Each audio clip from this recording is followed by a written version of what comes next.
Hey, everybody, welcome to the Wowee Show, where we get unapologetically hype about everything. Tonight, we're going to be going over short, medium, and long term goals for our heroes and the future plans that we have within. As usual, joining me tonight, the revered, the respected, the begrudgingly lawful neutral, Maddie Pesk. Maddie, how you doing tonight? Okay, several notes right off the top. Who said lawful neutral? I never agreed to that. But also, is that your profession? Can I? Maybe. Yeah. Can I get that? Can I get that opening again? What was that? The Wowee Show? Can I hear that again? Yeah, I mean, I believe we had our very own. I think it was Sir Worm who postulated it. He was like, "I've been calling it the Wowee Show, and I really liked it. I digged it. I was all about it. Yeah, no, Sir Worm was the one. Too. I'm into it too. Yeah." He's like, I've been calling it the Wowee Show, so we're just gonna call it that now. Yeah. So how you been, Maddie? Oh, I've been good. I've been dark summoning a lot. We got to talk about that a little later, though. Oh, 100%. Yeah. Yeah. Try to see how you fared out. Oh yes. Oh, and we've got the cutthroat Casanova himself, Bolon. How is it going, man? No notes. None. I like it. It's going well. Sweet. Glad to be here on the Wowee Show. Yeah, I'm glad to hear it. So I understand that you did something in Europe at some point at like 5 a.m. I believe in a place called Barcelona.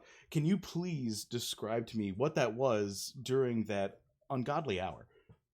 Yes. So Avalanche Summit Dose was in Barcelona at some point in the recent history. 2 weeks ago, I don't even know. Anyway, it was a great event. It was a lot of fun. We talked about it a little bit in the next AMA, so I won't talk about it too much, but we had, I spoke on a panel, Pieface spoke on a panel, Fox spoke on a panel, Dreamer did a keynote, and then Fox also moderated a panel. So over the course of 3 days, we spoke 5 times. Mine was the literal first panel of the event, which I'm not sure how that happened or who thought that was a good idea. Which I'm sure you were fully awake for. Oh, actually, mostly. It was 11 a.m. for me. It wasn't that bad. But yeah, no, it was actually really good. Let's see. My panel was on building sustainable tokenomics in blockchain gaming. It was a really good panel. We had some really good questions, some really good insight. All of those will be available for replay if you missed them, as I know both of you did. Yeah, I'm sorry, Bolon. I was not getting up at 5 a.m. I care about this game a lot, and I appreciate you're getting on a panel, but that's not happening. Yeah, I'm 100% likewise. Like I'm famously known for saying, if the sun's not out, these guns aren't out. I'm sorry, bro. Oh my god. I'm just saying, my panels are always much better with a little bit of sleep deprivation involved. So you should have just stayed up until 5. I perform better when I'm lacking way too much sleep. Dreamer's keynote, Christian actually recorded, so it's on the DFK Today YouTube. So if you missed that and want to check it out, he is the GOAT and caught it for us. Yeah, that one was badass. I watched that a couple times and I was like, wait, this is alpha. Like, it was badass. 5 I'm sure more about it. But yeah, wait. He said the bazaar, right? That was supposed he to be dropped the bazaar. He said he wasn't supposed to, right? You know, things happen. Gotta give you something. Right. The rest of the panel, loosey-goosey in Barcelona. Their creative team is editing them, and then they'll be uploading them to YouTube, and I believe they're going to send us the files so we can upload them direct to ours as well. So don't worry, you can all hear my absolute brilliance later. Oh, hell yeah, I'm glad to hear it, man. I can't wait to see the replay, because I did see Dreamers and I was really excited about it, and I wanted to see everyone else's, but I couldn't find it. I was like, oh, Avalanche is just going to upload them at some other point. I'll just watch them then. And they haven't. And it's been like 2 weeks, and I've been a little bit worried about it. So I'm glad to hear they're coming in. Yeah, I'll also kind of mimic that. I registered for like the live stream. I got all excited, and then I found the times. I'm like, I'm not doing this. But I was like, I'm sure it'll be on again, and it wasn't. So I was definitely looking for some answers there from Avax. I mean, that's not on you guys, obviously. They will be coming, but All yeah, right. I am. I don't know. I'm curious. I kind of liked the structure. Like with their own hosting. I assume that there were benefits there, but I'm not sure what made them switch Yeah. from YouTube to their own hosting because they did do YouTube last year. Hmm. Who knows? All I'm right. sure there was a reason, some kind Yeah. of benefit. Well, how was But the yeah, all right. flight? Because I know you were Well, yeah, talking I about was like gonna ask having a to question. move stuff before, where it was just like, oh, you could pack it up in a truck and it was pretty all right. But like, how was travel this time? Uh, well, last time I went to Barcelona, between Risen and myself, we had 12 checked bags, so What? it was better than Oh, last time. I thought it was just like your clothes, but now I'm realizing it's probably merch that you guys brought. No. Listen, if I don't have 14 outfit changes per day, it's unacceptable. No, yeah, it was definitely merch. Because I mean, last year we had so much stuff, which was awesome. It was like it was great, but we had shirts, we had hats, like we there was just stuff. Yeah. So yeah, we had 12 checked bags last year. This year I had a carry-on. It was delightful. That's lovely. Quick question on this. So it's the AVAX Summit. DFK chain is the darling of all the subnets. Were you guys treated like different because now this past year you've been like the best subnet, or was there since like last year it was kind of a new thing and no one knew what was going on? I mean, Avalanche is a great partner, and they definitely try to make sure that they show a little love to us Respect. as we Yeah. do to them. And so no, I mean genuinely, like no offense meant to Clayton, who's also been a fantastic Right. partner. But Ava Labs is just phenomenal to work with. They have been since day one, and our relationship with them is just so like intertwined at this point. Yeah. But no, it was really cool because I mean, there weren't really a whole lot of people at the summit that didn't know who we were. Right. Right. So that's kind of a cool feeling, Yeah. right? Yeah. For It's like, sure. oh, yeah, like y'all know who we are. But it was very like from last year to this year, it was a very different atmosphere. Last year, like the market had kind of started to turn, but things were still going very well. Like, it was Yeah. definitely like where do we go from here? How do we keep building? Let's work together, but we're all doing really well. And this year it was just build, build, build, build, build. So that was super cool, actually, like as an atmosphere to just be in a place with, I don't know how many people, but a couple thousand at least, Mhm. uh, who are just so focused on building. That was really cool, getting to meet a lot of new people, make a lot of connections, see where some of them go. Very, very excited about that. I would say that this year was much better than last year. Not necessarily because of Avalanche, although I think they learned some things from their first one as well, as you do. Mhm. Uh, but yeah, all in all, just one of the best events I've been to yet. That's Awesome. awesome to hear. I guess I got a little quick question on the follow up for that. Like, did you make any connections or like did you stop at any booths that really stuck out? Like, what was your favorite part of the event, non DFK related or otherwise? Yes. uh, so I think I made reference to it in the AMA that like I think I started 14 Telegram groups after the event. And that was just me. But there were definitely a few of those that really stuck out, that really aligned with some of our priorities, like onboarding and education, having an ecosystem and having like don't make me say the word metaverse. Uh, but definitely some of them Why that not like metaverse? You can meet my human friends, Mark Zuckerberg there. Oh boy.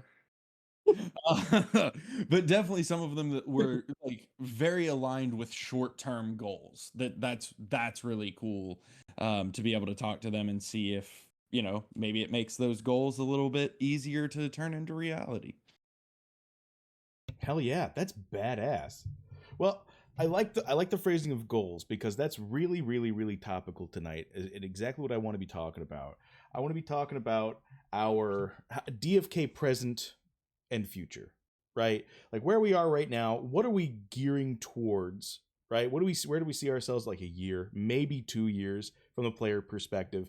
And then I really want to get down into the nitty gritty. I want to talk about life at 100. When level 100 becomes the point at which the game is regular, right? Everyone's going to be playing catch up when they start the game to get to level 100 to be able to be part of the greater community who's going out and trying to like push the limits to how far the game can possibly go. And that's going to be called, and that's all going to be coming up tonight. But first off, I wanted to ask, like, hero armies, right? What are they for? What are they good for? What do we want them to do? Maddie, I know that you've got some really good points to take from these because I know you've been part of the discussion of, like the Aphex, right? When Effects was talking about on his Twitter post, what would you rather have right now, a Gen 0 or 1,000 floor heroes? I know you had a ton to talk about, and I really enjoyed your points. So, like, what are you doing right now with your personal Legion? I won't call it an army. I'll call it a legion that we get to command. Well, I'm commanding them, obviously. Exactly. We command our legions.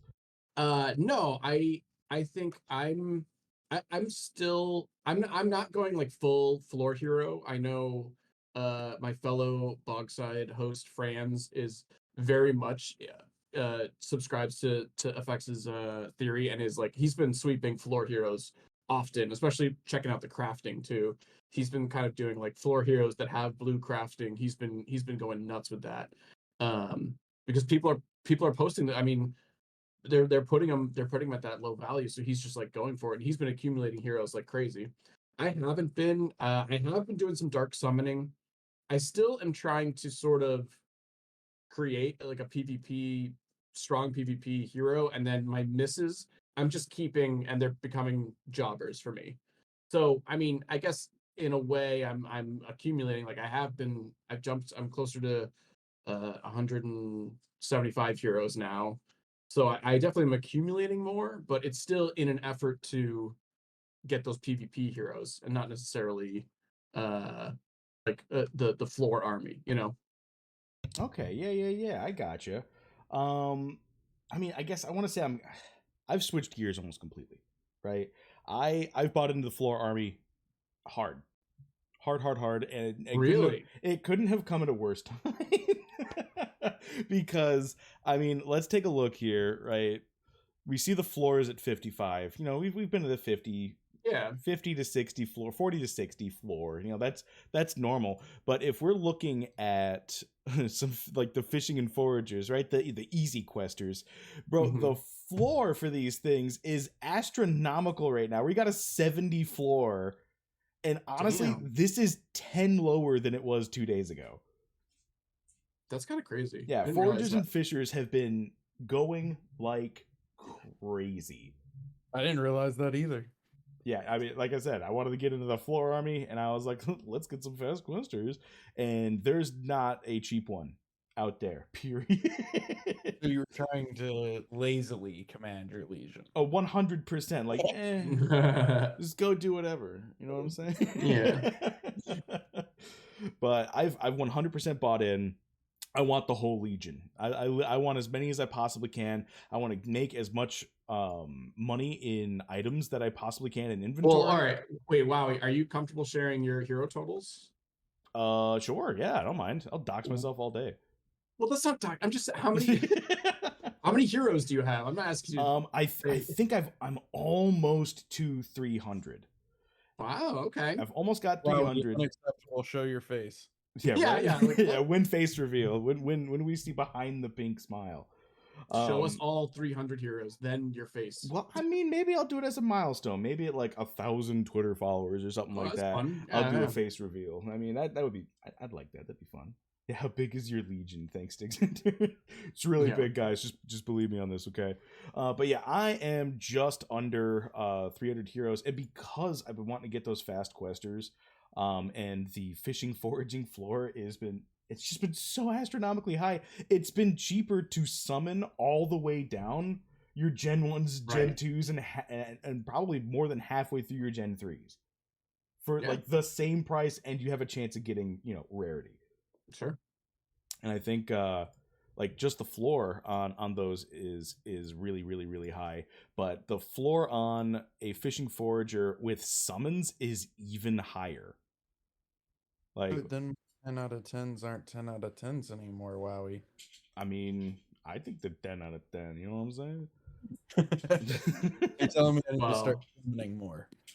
I am 100%. I have summoned more in the last couple weeks than I have at any point in playing DFK. Hero inflation is Wowee's fault. It's 100% my Yeah. fault. I will take the bullet for this. Come for me. I want everybody atting me. Hero inflation. Wowee. Well, That's my new hashtag.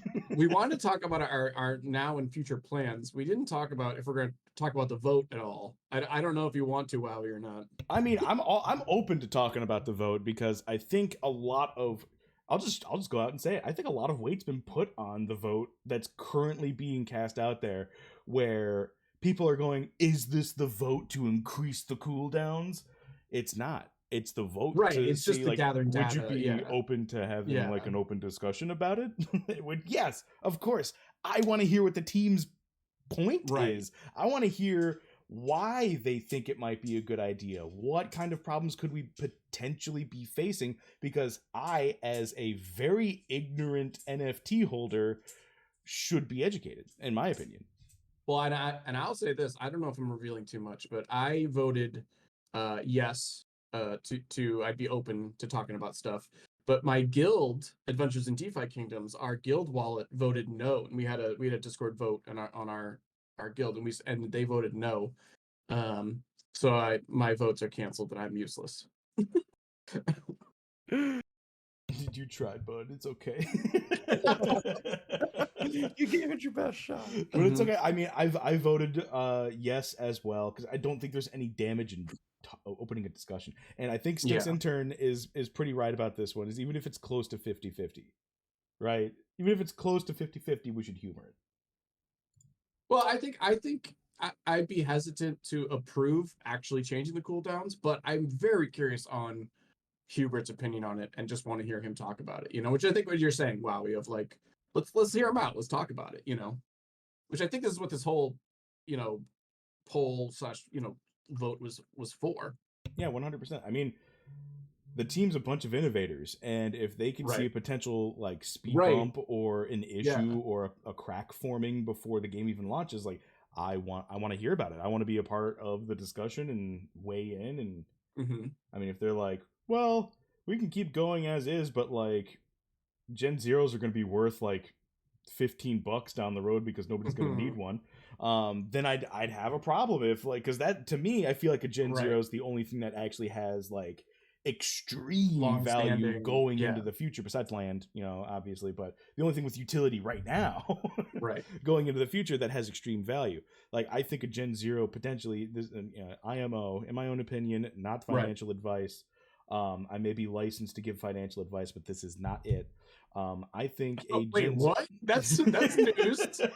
That's new news that has not been revealed. Yeah, man, I deal with I'm Don't go any further. Don't go any further. I'm regulated. Let's just say it that way. I'm Okay, regulated. good, Patty's here to give you legal advice. Yeah. As Stop my talking. lawyer, I will. An accountant and a lawyer walk into a bar. Right? The lawyer says, "Shut up." I love it. All right, I forgot what my point was, but I think you guys all understood where I was going, and that's what's Yeah, important. and I don't want to. I feel like it's been discussed a ton, and I don't want to belabor the point. It looks like the no's right now are going to win if we snapshotted it now, but I don't know. And I hope that and Bolon, I think you can comment on this, is that even if this vote doesn't pass, that the team might, throw out some other brainstorm ideas if to accomplish those same goals, right? I mean, is that in the radar? Yeah, I mean, there's definitely, this was never meant to be like an And only all, yeah, solution in the first place. But I mean, I will also caveat, and I've said this in Discord every time somebody's asked, like, there isn't really a pass fail on this because it was just meant to like gauge, hey, like, right, where right. was your head at? Lo and So behold, the yeses only needed 10%.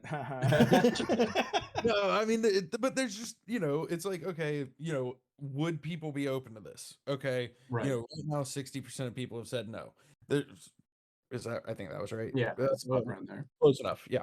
There's also been a lot of feedback in Discord from people who, have said like, I voted no because it felt like if I voted yes, it was definitely happening, which wasn't the intention. That's Right, fine. right. Yeah. We can talk that to death, whatever. Yeah, yeah. So, overall the response seems to be like maybe. Yeah. Maybe, you know what? That should have been an option. Are you open to this? Are you open to talking about it? Yes, no, maybe. That would only stand to take away from the no's. but I don't know. I think it would have taken some of the yeses too. But like, this was never meant to be an only solution in the first place, which I also think was a little bit misunderstood. And again, that's fine. So I don't think anything like closes the door, right? So obviously we had other stuff that we were planning and are planning on doing towards this goal. And I still think that like information can be presented. Most likely, would it go straight to a vote at this point? No, it would be presented and discussed and yada yada yada yada, which is going to be anyway. But yada yada over the best part. It was going to be like, it was going to be anyway. Like, the follow up to this wasn't just going to be an immediate vote. Yeah, first, right. we have a proposal already, but also like whatever that proposal was, there was there would be discussion on it, and like it would be gone over, and there would be feedback. So I still think that parts of that, like, there's nothing wrong with presenting data really at any given time on virtually any topic.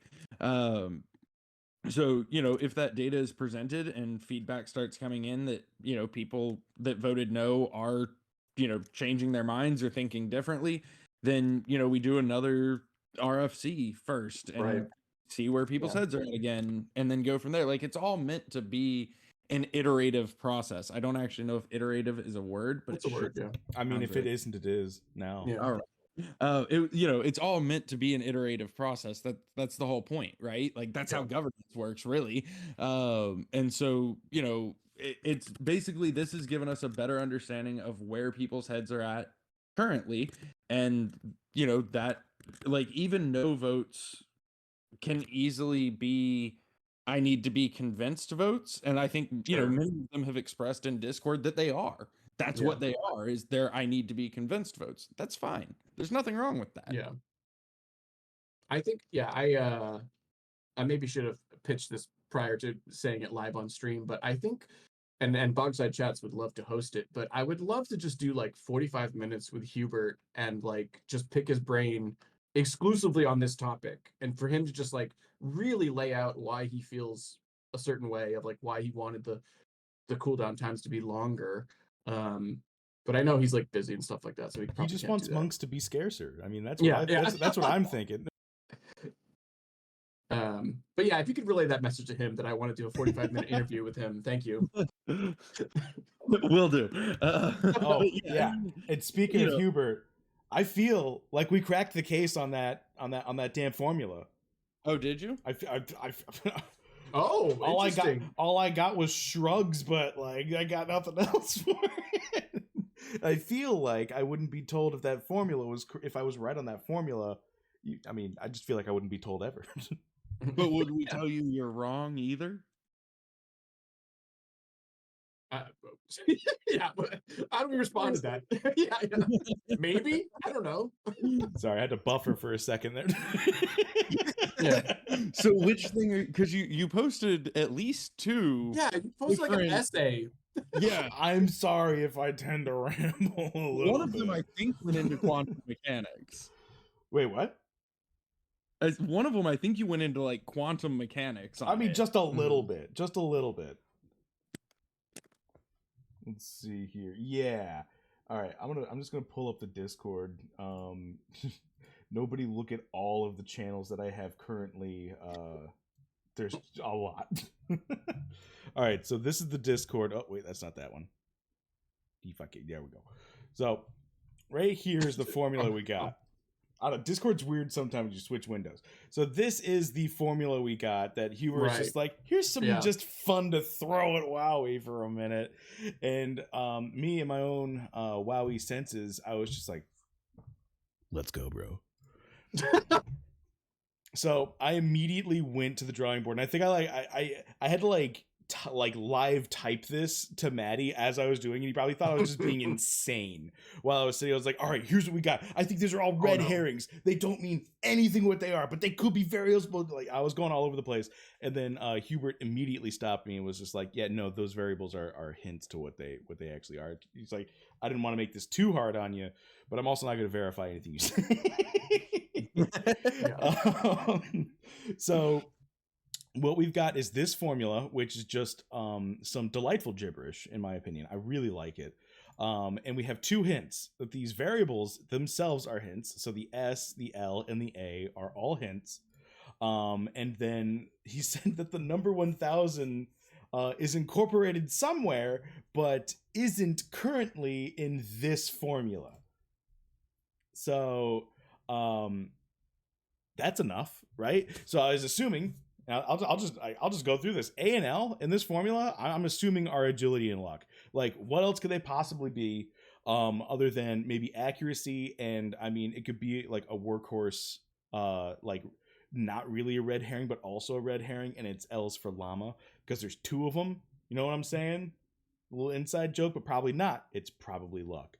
So if we assume. And it's nothing. Yeah, that's what you're saying. It could just be nothing, right? This entire time. Yeah, all right.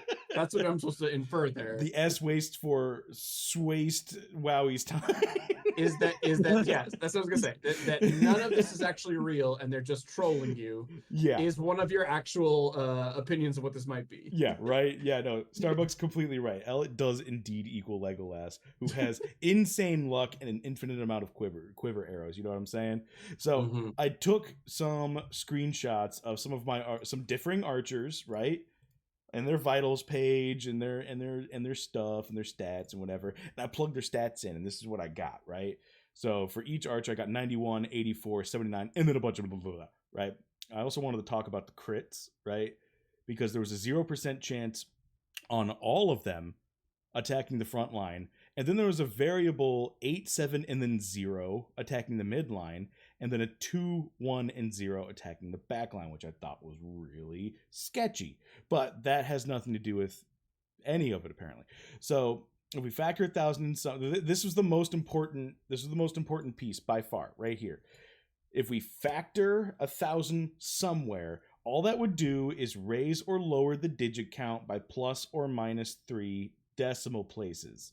This could also end up being a percent, right? So if we look at all this, we see a flat physical defense of 57.5, and then we see an evasion chance of 2.46%. These are both very regular, real numbers. We can expect them to be whatever. But if it is a percent, then that means that the decimal places would be changed another 2 places. So I went and started doing a lot of formulating. And the only real number I came up with was 9.1, right, out of the 91 for the first one. And it had to be a divided by 1,000, and it had to be made a percent.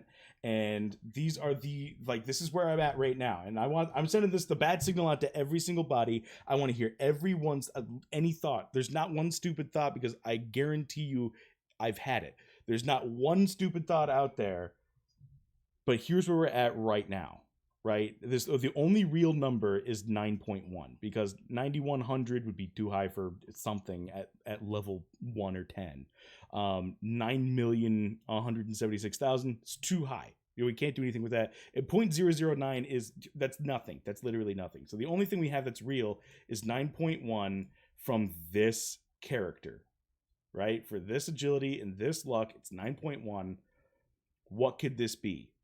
Right? So what is the percent chance that this could be taking place? Could this be a formula for something that already exists in the testing grounds, just reworked? Could this be perhaps a new evasion formula, which I would be all about, but then why would you call it S unless you were spelling it evasion? Why would oh, never mind. It could be anything. It could be Yeah. anything. My mind's been going like crazy on this thing, and like it's just been crazy. Okay, wait. Can I back up very quickly? Sure. Why do you think it's a percentage? I think it's a percentage because the only real number that came out was 9.17 blah blah blah blah blah blah, and that is if we incorporate the 1,000 and the potential of it being a percent, we've got this 9 million number, which is too high to be anything, right? We've got but like, all right, so you're only multiplying and dividing. What if it's something more straightforward than that? Like adding or subtracting 1,000? Yeah, like what if it's, which my theory, which may be spoilers, but I think it's speed, which is actually something that iOS code said. If it's speed and then it's actually turn order, why not just be 1,000? Everyone has a base 1,000 minus whatever or plus whatever this number is. And then that's just like what we determine in it. So therefore that like... See, if you have a constant that's not affecting anything multiplicatively, then that constant being available across the board is moot. It'd be the same thing as everything over 1. Right. So you don't you just don't incorporate. I mean, again, he's just like, I don't know. These messages are not 1,000 does something somewhere is an insane sentence. They're so cryptic. Like, but I think very much that this could be the turn order determination, and this 91, 84, 79 is how fast each of these, like the 91, that guy has the highest agility, so he would go first. Right. Well, I mean, like in terms of like early game video game development, like you don't want crazy numbers because that means by the time you get to your max level, the numbers are going to be so insane that they're borderline gonna be unreadable. Right.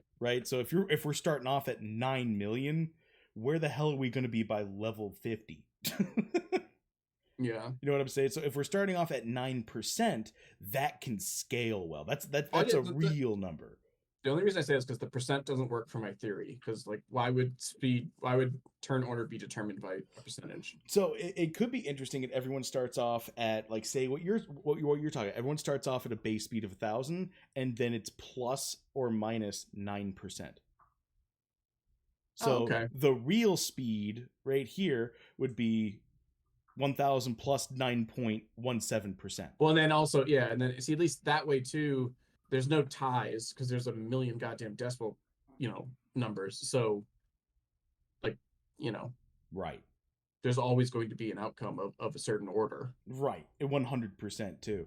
So like speed being it could be speed because, S. And it could be we already know that speed's going to be a function of agility. We didn't know it could be luck. Well, we always said luck could be involved in anything. It 100% could be. Yeah. But usually it's in a chance, right? And I don't think speed is a chance. But it's also, I feel like, pretty minimal here. Like the luck involvement is not that dramatic. I mean, you got a 20 times and then a 4 times. Yeah, but that's mainly the agility though, because that A is not touched by any fraction or anything. So it's, I mean, the agility is going to change this equation far more than the luck is. Well, I'm saying right now on the top end at least, if the A is 4 and the L is 4, the L is getting the L is doing more work. All right, maybe because the A is only getting added, where the L is getting multiplied. So this is essentially a luck function. It's dividing by the L as well. Yeah, but not by much, right? So I guess it's you're right. yeah, you're dividing by the L, but you're multiplying it by 4, then you're adding something to it, then all right. multiplying Yeah, that I by guess you're 20. right. Yeah, it's like this is a luck-based function for sure, which is why like it being a percentage makes even more sense. Yeah. So Maybe it's not speed then. I mean, it would make sense if it was speed specifically because it's S, and that starts. Yeah. Speed starts with S.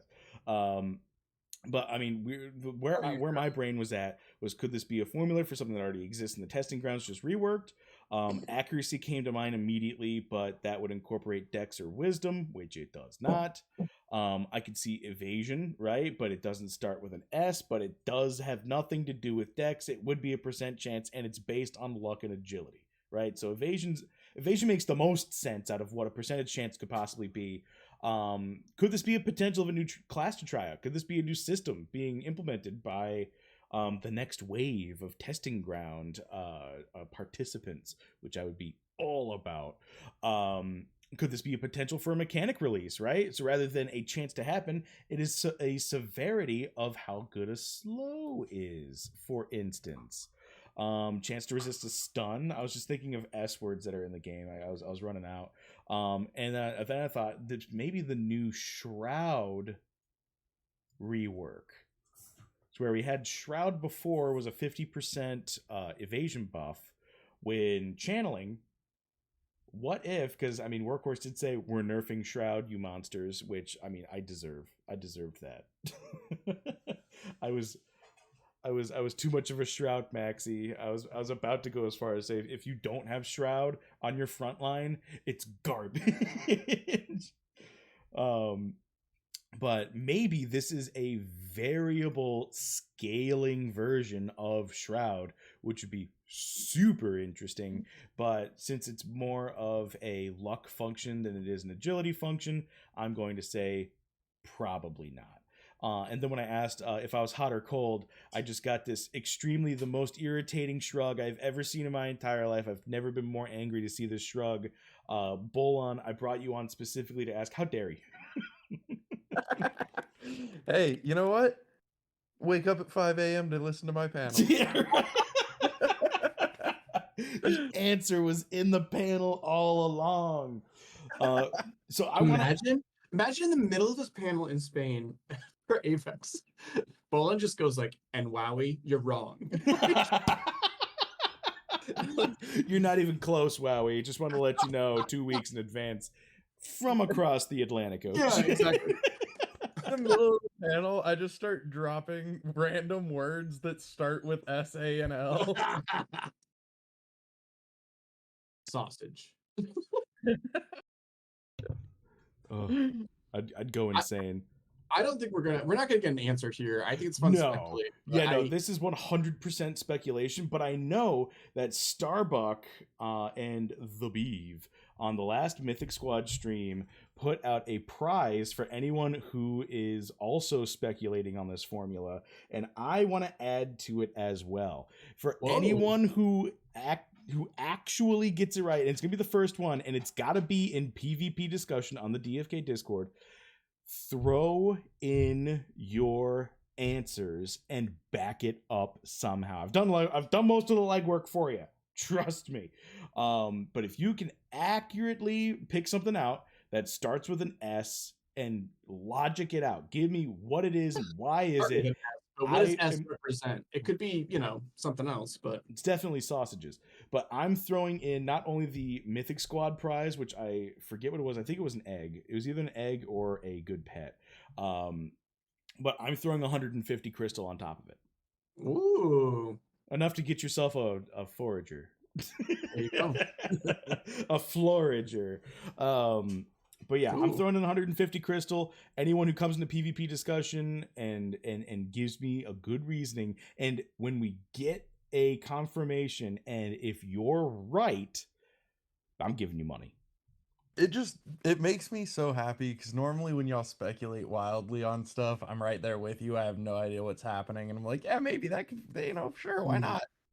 I actually do know what it is for once, and that just brings me joy that I actually know. And I'm not upset about Nothing right now. I have definitely not wasted at least 7 hours thinking about this. I mean, you had to have spent 4 on that math alone. Oh my god. Why multiply and divide by luck? All right, so they're multiplying and dividing by different functions. I don't want to give you. I don't want to be here and giving a math lecture because this stream will go on forever. But since it's multiplying and dividing by luck, and luck is really the only multiplicative here, that means it's a luck-based function in game, right? So something in here maybe is luck-based, and I mean, for me, I almost. Wait a minute. Didn't you think it's critical hit Is it chance? Sabotage? Oh shit. That makes a lot of sense. That makes so much sense right now. It's Sabotage being luck-based completely with agility. luck-based. With agility. Oh. So this is your sabotage success chance? Yes. Holy shit. Oh my god, it makes so much sense for Sabotage. Yeah, right. 6 hours of fun. You Yeah, didn't think of Sabotage. You just win. You just won the Mythic Squad prize. It has to be confirmed. Like Bolon says, he knows the answer, but all I keep getting out of him He can't is this confirm it now. stupid shrug emo. You should post your new theory so I can shrug on it. I will not post it specifically so you can't shrug me again. This is when iOS code was like, it could be speed, and I was like, is it speed? Yeah. Sabotage makes a lot of sense though, because luck-based. Yeah, a luck-based agility. function. And that also makes me think, like, if they're doing these formulas right now, and Workhorse and the team are working on something not codex related, but they're doing something for combat testing, what if Thief is going to be in the next round of playable classes? Oh, that's super fun. This is like, it's a formula to give us a riddle to solve for the next piece of alpha coming out. And then yeah, like the blubs have a kind of generic inventory that we can steal from. God, I would love that so much. Or not steal from. I forget how Sabotage works, but whatever.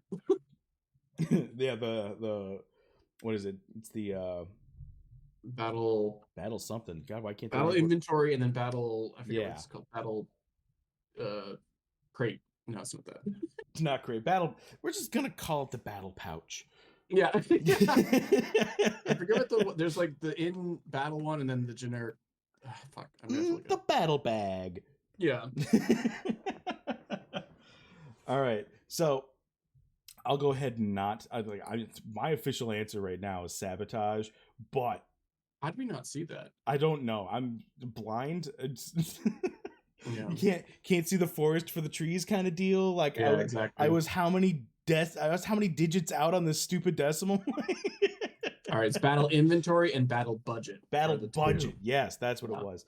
So battle budget would, I mean, Is like the in-game one. right. Call it Battleship, though.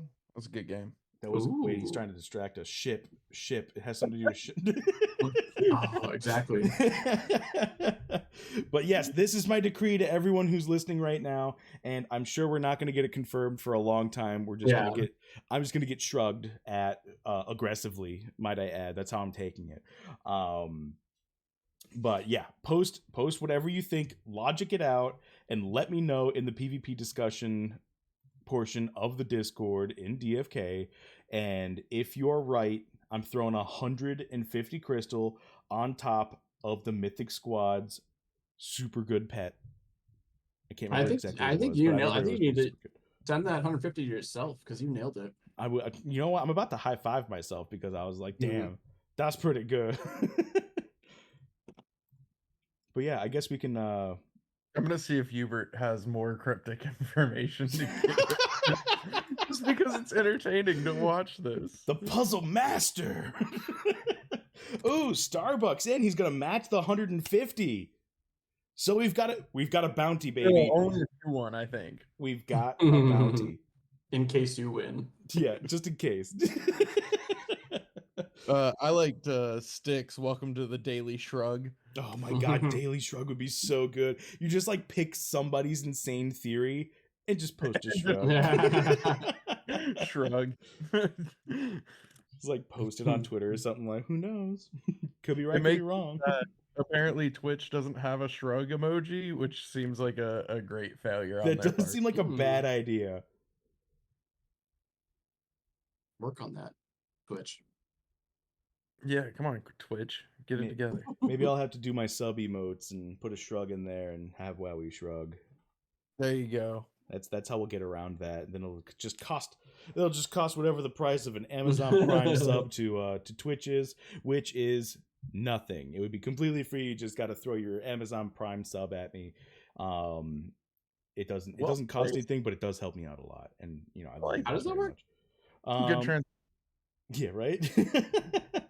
So Amazon Prime, I think, gives out a free, it's like a Prime sub on Twitch, and you can subscribe to anybody with your with Amazon Prime, and it like gives them a subscription, and it costs you nothing.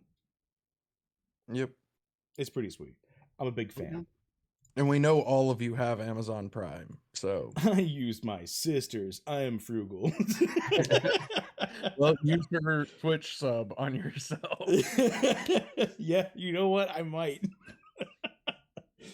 We'll make a new account for. But before we get back to what we were talking about armies, because Bolon, I am extremely interested to see. Like, I want to hear what your theory. Oh, thank you very much.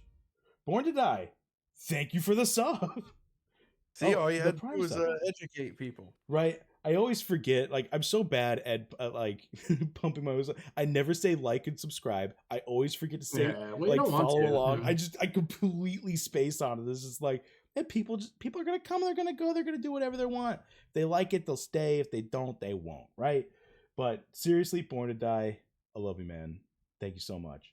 But before we get back to that, I do have one thing I wanted to talk about, and it is the folks over at DFK Helper. Maddie, I got a question for you, being of, the host of Bogside Chats. Are you feeling bogged down by the minutia of repetitive tasks? Yeah.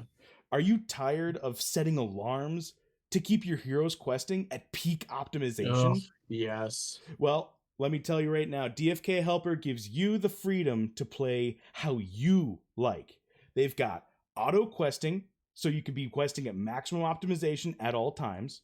They've got auto leveling from predetermined strategies that you provide, so that you can go along and not have to do a single thing on your end other than set it up and forget it. They got auto summons, never miss out on a Gen 0, never be late, never ever. They've got basically auto everything with all of the logs that you could possibly want, which is great for a nerd like me. I've been using DFK Helper for the last few months, and I could not be happier with the results. DFKH has saved me countless hours over that time. I was even able to step away from my computer for a while to take care of some real life stuff without having to worry about anything. If you're curious about obtaining the last DFK tool you'll ever need, feel free to reach out to me or join the DFK Helper Discord for more information. And with a word from our sponsor over, we are back. Bolon, I've got a question for you. I just want you to know that I'm thanking you and only you specifically for that bogged down pun. He came up with that on his own. I had nothing to do with that. I believe that. Apparently it needed legal review.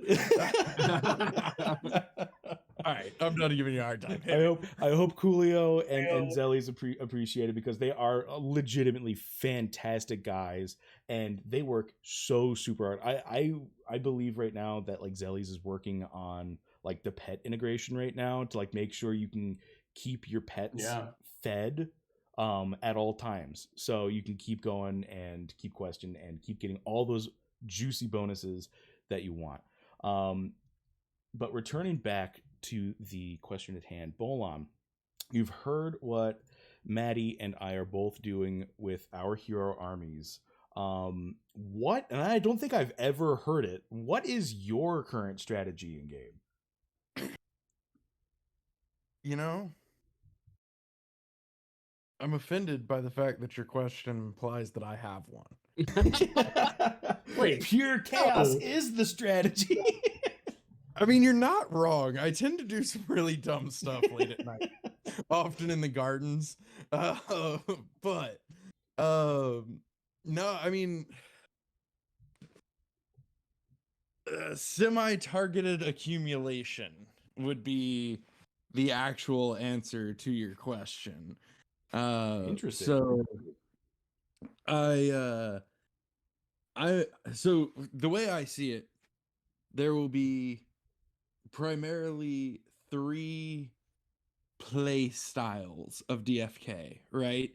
So you'll have the gatherers, who are primarily questing and selling their loot to others who are crafters.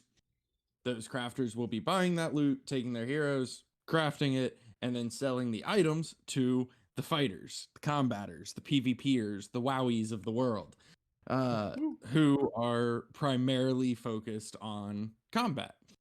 Now, obviously, there's interplay between all of those. You know, no one's locked into one category, whatever. But most MMOs have more or less those 3 categories, right? And they have players that fill each of those categories because some people enjoy doing each part of the game. I am a person who enjoys all 3 parts of the game. So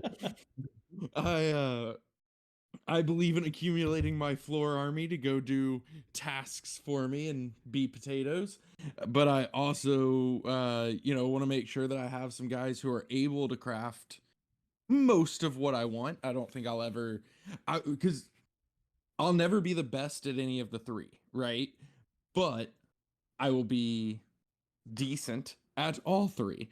And so that's kind of my goal, is to have my floor army, to have my crafters, and then to have my fighters, which primarily will probably be purchased off of the tavern later, but that's a different story.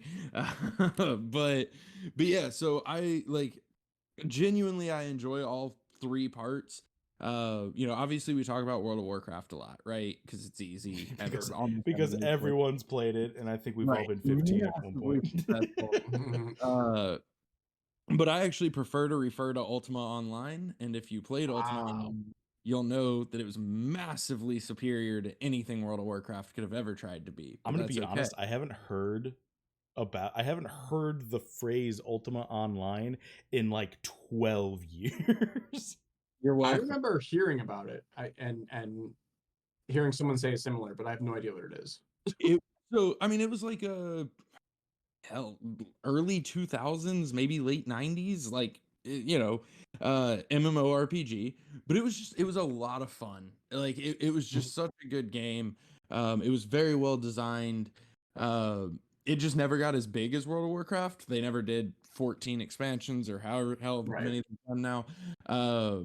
But it was basically what you'd expect from an MMORPG, right? You could travel around, you could gather materials, you could make stuff, you could fight, but you could build a house, and you had to buy the piece of land, and then you could build the house, and then you could put stuff in your house and lock it to the floor so other people could come into your house and look at your mass amounts of treasure and wealth, but they couldn't steal it. That's awesome. It's almost like they were being protected by the blockchain. I know, right? Some sort of function was holding it in place. Almost as if those tokens weren't fungible. I definitely I spent a lot of hours playing World of Warcraft. I spent a lot more playing Ultima because I played it for a much longer period of time. So that's still what I harken back to as my ideal MMO. But even in that, so, it just depended on the day, right? There were days that I spent the entire day in some dungeon just killing monsters because it was fun and I wanted to. And there were other days that I spent, killing random wild animal and skinning them for the leather so that I could make stuff. And obviously, like in that game, like World of Warcraft, you're, one character, right? You can only do one Right. thing at a time. But with DFK, I have my Legion that I get to command. So why not? Like, Yeah. why not have the best of all worlds, or at least the mediocre of all worlds? Oh, that's a great new slogan potentially for DFK right there. Why not have the best and be the best? Oh, I thought you were going to say, why Yeah. not have the mediocre of all worlds? And I was like, that's not good. We should not I use mean, Why whatever not be floats your boat. mediocre? Why not be mediocre at everything? Yeah, Like, be, I be kinda wanna- mediocre. Lazily Yeah, command your well. legion. that. No, but But that's yeah, I do a little bit of everything. But that does raise a question that I wanted to ask y'all. So you've mentioned blue crafting genes a couple times, right? oh Mm. yeah. So unfortunately, I believe the commentary that was dropped was in the now deleted general channel, so I can't see it anymore.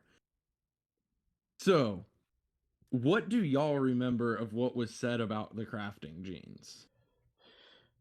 If I remember correctly, I remember it being stated as treat the blue crafting genes as if it were an elemental match. Oh, I didn't remember that. Yeah. Ryder, thank you for subscribing with Prime, my man. Saving money and supporting the stream. Freaking love you, man. Which I'm not saying what you're saying is wrong, Wowee, but I remember it as the blue is a boost to that crafting gene, and the element is a boost separately, but also different combinations of different crafting genes will have unique abilities as well. Like if you have the alchemy and tailoring, there'll be one item that only somebody who has both those genes can make. Oh, that's an interesting prospect. I didn't know about that. No, that was 100% said. Like there's some recipes where you have Sergeant to be Filthy McNasty, I love you, man. everybody's Thank you for the everybody's on this Prime. prime train now. That It was was a 100. That's a good plug. So that's essentially what I remember as well. Is blue crafting gene is a specialist. There could be recipes that you need that to craft. Right. But what I'm curious, and for the love of God, don't take this as alpha because I don't know. I Oh, don't. boy. I've already I'm got so the notebook excited. out. Yeah. I know, but I don't know. I'm just curious because I think it would be a cool mechanic. I don't know if Hubert agrees, wants to do it, will do it. No idea, but I think it would be a cool mechanic. So yeah, maybe some recipes require the blue crafting gene, but Mhm. maybe some recipes require combinations of other genes as well. I thought that was said. I Yo. thought that was said. Like Was this it? can only be made by a blue Yes. woodworking berserker. No. Like, this can only be made No, by yeah. a woodworking enchanter. Oh, yeah. I do remember hearing something about that. That 100% was said. Is there's some recipes where it's like you have to like golden armor. You have to be a goldsmith and an armor smith. Like you Right. can't make it otherwise. You need both. So I guess that's where like I understand the appeal of the blue crafting gene, but I feel like a lot of people have like so focused it and like I mean yeah, but also if you need other combinations of genes, like I want all of them. Right. I think so. I think getting the blue and the element though is probably going to be a boost. I mean, it's probably going to be how we see like ninja fishers right now. Right. Like right. they're just better. Like there's I mean I don't know, it's different because the recipes are like access to certain things, so it's a Well, little bit different of conversation, but the crafting skills have stats that are associated with them as well as an element. So like Yeah.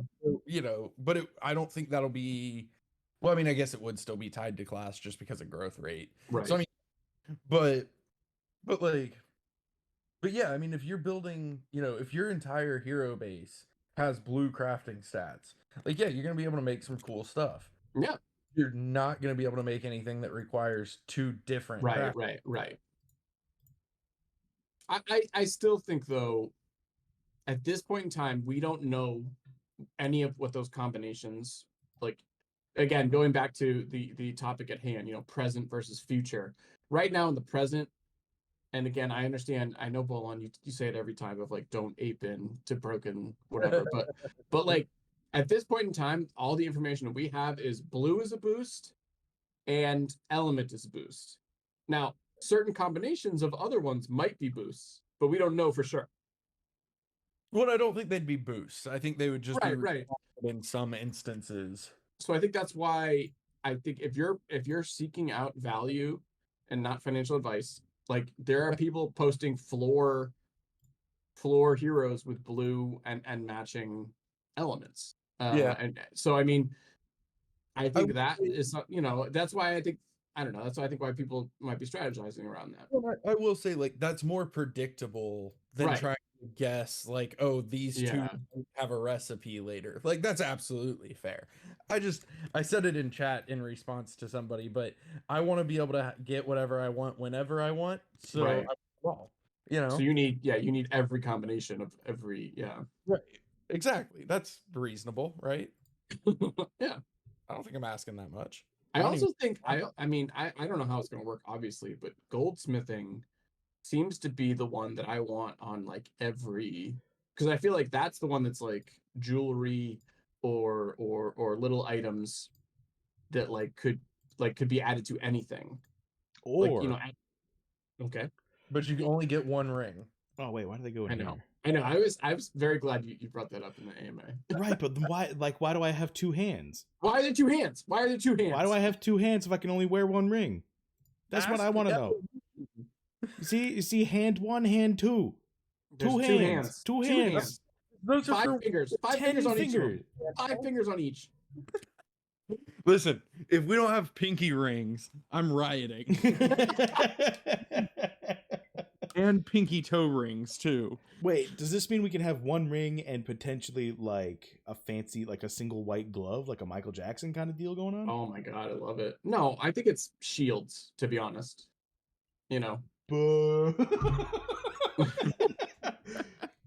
Bigger or ring. well, actually, it's probably like is it a great sword so that both hands are occupied? Oh, you know what? It could be a casting focus as well. Oh yeah. A little Crap. fucking twig, a little twig or whatever. That would make so much sense. It's a little twig so that the druids can cast spells rather than two rings. I wonder if it matters which hand your ring is on. Oh wait, I think I understand it because we have a 1-2 here and a 1-2 here. It's going to be your. It's the offhand. Yeah, it's the offhand for each weapon set. Yeah, your weapon set 1 and your weapon set 2 is tied to your ring 1 and ring 2. Well, don't call them ring. They're not. No, it's offhand. Don't call them ring slots. They're not ring slots. Well, I mean, technically there's 2, but in the middle of combat, he's got to put away his sword, get his bow out, and then he's got to get his wedding ring. So, all right. So, if you have a bow, in weapon slot 1, that's going to occupy your opposite hand in slot 1. But if you have a dagger in slot 2, you could potentially put a shield or like another dagger in hand slot 2. Can I shoot the dagger from my bow? Yes. Oh fuck yeah! I'm making an executive decision right now and just saying yes. But the point I'm saying is the two hands are not going to be where jewelry goes. The jewelry slot is exclusively that. Yeah, but that's the next slot. No. I think Hubert was pretty clear. There's only one jewelry slot. He'll come around. and you can only wear one ring. There's a nice empty space there on the bottom left, It could be anything. That could be for where the llamas go. Got to equip the mount for traveling. I also actually, you know what, Bolon, maybe I should put this as a an AMA question of like theorizing on what each crafting does, because I feel like pretty good that blacksmithing is weapons, armor smithing is armor. But like, if I just laid out all of them, what kind of hints would you give me? Me? None. Because I have no freaking clue. Yeah, what kind of alpha could you just give us right now? Goldsmithing is jewelry. Woodwork. Our big theory, at least at Bogside, I don't know if you feel this way, but woodworking is for buildings related to land. That's what woodworking is for. Is like items that like help build new buildings on land. Wording it too much though. What'd you say? I feel like you're going too narrow. Right. So we need And again, woodworking I for the hilt. Oh, you're right. Like to help, like again. Well, that goes back. That was Raph and Neindorf had that idea of like intermediate items. Right, components. Right. Yeah. Where like woodworking would be like, yeah, you're right. Like Make a hilt here, blacksmith a joint, blade, yeah, gild yeah. it together, and anything gilded can go to the enchanter. Mm-hmm. Yeah. But like, even armor smithing. So I mean, okay, they make armor, right? In Yeah. my They mind- repair armor, sir. Don't Or- don't think I slept on that durability portion of that AMA. Yeah. Like in my mind, so armor smithing, you make armor, but an armor smith isn't gonna make cloth armor. Well, That no, would- yeah. Tailoring. Yeah. So Or like leatherworking. Yeah. more crossing between You're saying that right. there's gonna be wood armor. super efficient. Ask the Blub Knight how it turns out for The him. Blood Knight. Oh yeah, I mean that could be where a lot of the shields come from, honestly. Shields. Yeah, shields are wood. Or metal, yeah. Or magic. Or magic. Got to get a tower shield. Tower shields are the best Oh, shield. tower shields are the best. Yeah. Or wands. That's how you craft a wand. Why don't we have the Doctor of Medieval History here to discuss this? I God, know. I wish Mr. Zipper was here right now. He's just I such a always- cool guy. is cool. It's just a state of being. At all times, I'm like, I wish. Shout out to Mr. Zipper. We miss you, man. Like, if we got cloning technology, he'd be the first person that I. You clone. don't think we already have that? Come on now. If we got access to cloning, There you go. like Beetle, Magnus, Hubert, they'd all be like right behind him to get shoved into the chamber. Mm, But I got to get me a second zipper. do it all in one. Make us superhuman. I don't think the world could handle that. We Oh, kill that. you kill that. That's how you create the worst super. Oh my god. Oh my god. Hey, what's up, Raph? What's up, Rubetto? Oh, Rap, I was just giving you props. Yeah, Raph. No, it Dude, wasn't. we like summoned him here. I know. And Maddie was He just talking about how was your original idea was a good one. Yeah. All right, but wait, can we rewind? How Going far? back to like the original idea of like what we're building right now. Yes. Oh, all the way back. Yeah, there is something I want to discuss because wow, I want your opinion on this. Heck yeah. Because I think you're in agreement with me, but like I'm not positive on this. So like I said, I've been doing a little more dark summoning. I've been kind of being a little riskier than I have been in the past. But primarily when I'm doing these summons and when I'm going for new heroes, I'm focusing on the passive abilities. That's what I'm doing almost exclusively. I'm trying to find matches on the passive. I'm focusing on that. I'm ignoring the actives almost completely. You know, if there's one that I like there, I'm like, oh, that's nice. But like, that's not what I'm looking at when I'm going for like when I'm trying to create these heroes that are strong in PvP, or at least my opinion of what will be strong in PvP. I'm not even considering the active. And I know this debate of like active versus passive, we've talked about it like at length, but like I'm not even looking at them whatsoever. Is that when I know you say you're going for floor heroes and you're building your floor army, but like in PvP heroes, do you consider actives whatsoever in your deciding on if it's a good hero for PvP? Honestly, I mean, yes, but to a lesser degree than passives. The main bulk of what makes a hero good, and I think everyone's going to be like really happy to hear this, is what do they have access to from their class, right? Right. Their traits, their genetic traits. I mean, it's just like it's icing on the cake, right? It's just nice to have. Like I want my tank to have hardened shield, right? Sure. At the same time, I wouldn't mind my squishy units having hardened shield. No, yeah. Right? But would I prefer say stun over like I was gonna do a comparison between elite to elite, but honestly, would I want stun over something like leadership? No. Maybe not. Yeah. You know what I mean? Like we could take it. Yeah.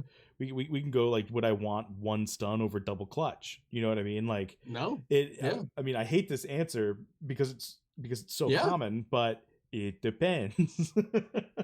Well, yeah, it depends, but I think like if I'm building I think we talked about this on blog site chats, and Guy Kid had an idea for a all DPS team that was like, you know, either all Hey, archers or Raph, all thanks for the prime ninjas. sub, There you go, Raph. baby. He must have been listening. And we said like, oh, maybe that, you know, when the Legionnaire came out, that kind of changed our opinion on the all DPS team, because Legionnaire had a lot of cool moves that would potentially stop an all DPS team, right? But now I'm thinking like an all DPS team with Giant Slayer on one of them or two of them, and leadership, 3 leaderships on the whole team. I think that's viable. It 100% is. I mean, and that in itself, that team is already a well-known unit, right? It's called a burn team or a turn one team, sure, where you know that your just limited deal resource damage. is HP. Yeah. So you only have a few turns to do as much as humanly possible before they answer you. I mean, But that's what I'm saying is like when I'm going after these teams, I have that in mind of like leadership and potentially if I can pull it off, Giant Slayer. You know, that's what I'm looking at. But like leadership is kind of the primary one, and then other kind of damage dealing ones like clutch, double clutch. I like that a lot too. But like that's what when I'm going after these guys, that's what I'm focused on, and like I don't really even care what the actives are. I mean, the thing that comes back with like the actives is most of them are widely good.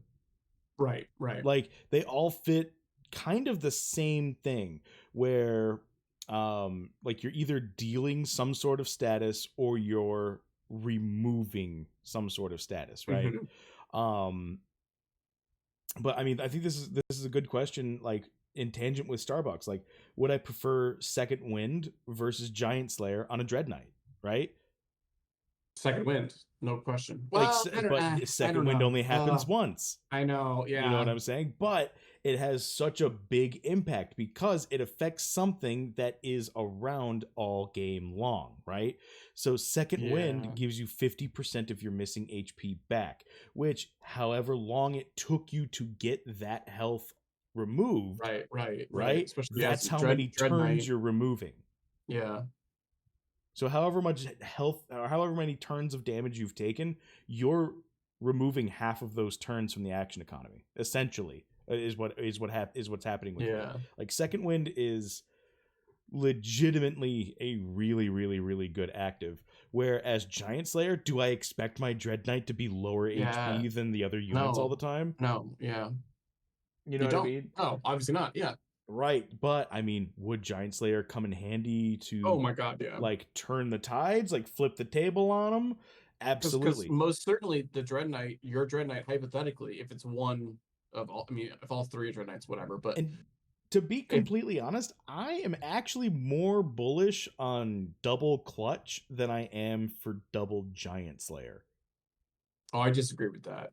I know, because you can set, all right, so for consistency kings, that would be a disagree, but for me, going for like, if I play control and defensive, I know I can trigger my clutch way easier than I can trigger my Giant Slayer. I think 100%. I think double clutch is amazing, and this is something this is part of my kind of like ongoing thesis here of like, I think double clutch might be stronger than even if like stun and some elite active abilities, you know. But I still think Giant Slayer on the right hero in the right scenario could be a game changer, and could crush an opponent, like an archer or a spellbow who probably will not have. I mean, a spellbow, I know it's gonna be hard, but like, you know, somebody who's in the back line, a sniper who's just like picking people off, and when you have tanks in the front, I think Giant Slayer could be a game changer. It could, but think of your primary target as, say, a sniper in the back, right? Say I'm going for gigantic hits, right, with a ton of extra bonus damage. Will I be attacking the frontline unit with all of the damage reduction, or am I trying to one-hit the squishy mage in the back? Well, with will Archer, that mage have more health than me? Oh. Right? Well, is it as consistent as you think it is? Maybe not. I don't know. Like, there's definitely ways to play around it, but like, for instance, Yeah. like your double giant slayer sniper is better built on Pierce to be Sure. a tank slayer. Which there's an rather entire than- track.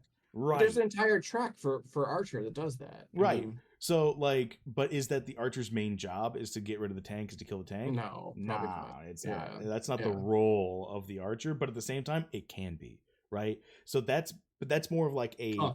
counter to a defensive team rather than a turn one burn team. This one, double giant slayer, is something that you would build. Like, I expect this to be a long fight. Right. Well, yeah. Wow, Wowee. I feel like I'm the like straw man for you. Like I just say like generic gaming arguments and you're like, no, because of X, Y, and Z. Well, I mean, it's really, really, really good that you're bringing these out, because if you're not the only one that thinks this way, right? Right, And I yeah. mean, legitimately, I wouldn't talk about it if someone doesn't bring it up. And I'm going to be even more honest with you. Most of the time, I haven't even thought about it until you say something. Yeah. Well, I think see, like I speaking of this, and maybe I'm biased because I just hit a rare archer with Giant Slayer and leadership. Oh, hell yeah. And That I was thing's so excited about badass. it. I was so excited about this hit, and I thought, and it was dark summoning, which I said like I've been doing, and again focusing on those passives, not really caring about the actives. I think getting a team together with 3 leadership and then somebody with a Giant Slayer, and again the archer, rare archer, potentially is not going to have a ton of hit points. It'll have a decent amount. Mm-hmm. But to your question about like if it was going up against say a like legendary sage, I'm willing to bet if they were the same level, level 20 or whatever, I'm willing to bet that my rare archer would have less hit points than the legendary sage. I mean, you would hope, right? And the second Well, that I don't know. Yeah. Well, here's the thing. If me, as someone playing against you, right? If I see that Right. your archer is set Sure. up for like super snipe, Mhm. as long as you're lower HP, what happens if I don't put you Yeah. under the threshold for it? Yeah. Well, Then well, Then you're my- a gimp. Then you're like a no, I limited understand. DPS. My hope is that they from the start, it's active. Right. Because if it's not active right away, I'm in trouble. And if it with- doesn't you know one what I mean? hit, then you can't activate it again. What do you mean? So say you get your Giant Slayer off, it absolutely obliterates the sage, right? Yeah. And brings it down to like 20% HP turn one. Love it. Yeah, right? Love it. Badass. That sage then either uses a heal, which we're assuming it's going to be a healer, or Mhm. I mean it uses second wind. Right? Sure. It's It has an a elite trait. versus an Yep. elite. So Yeah. now we're back up to 60% HP, and you can't use your Giant Slayer again. Oh shit, you're right. Your Giant Slayer's 'Cause been now- turned 'cause off now because you it's can't target gotten- it. It's got less health than you are.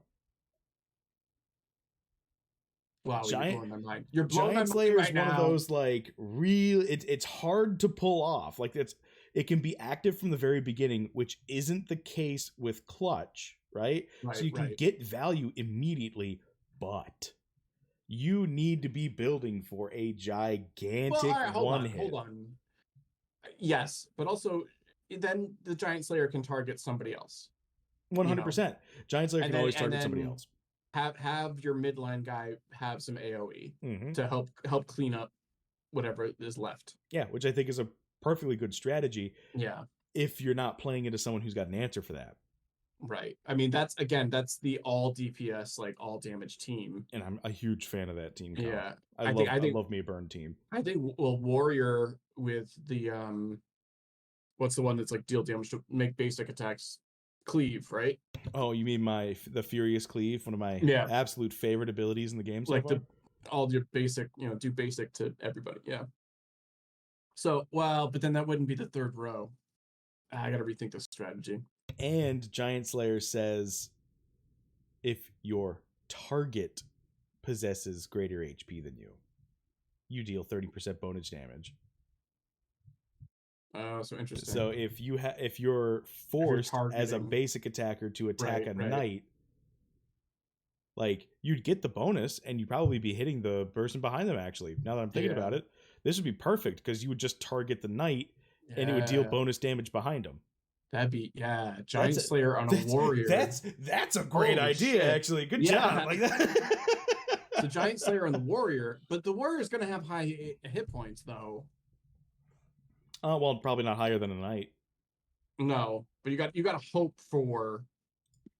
You got to hope that they brought a tank. Yeah, they brought a heavy duty tank. 100%. And then even at that point, like I would say, still build for Pierce. Like be a tank killer anyway. Yeah.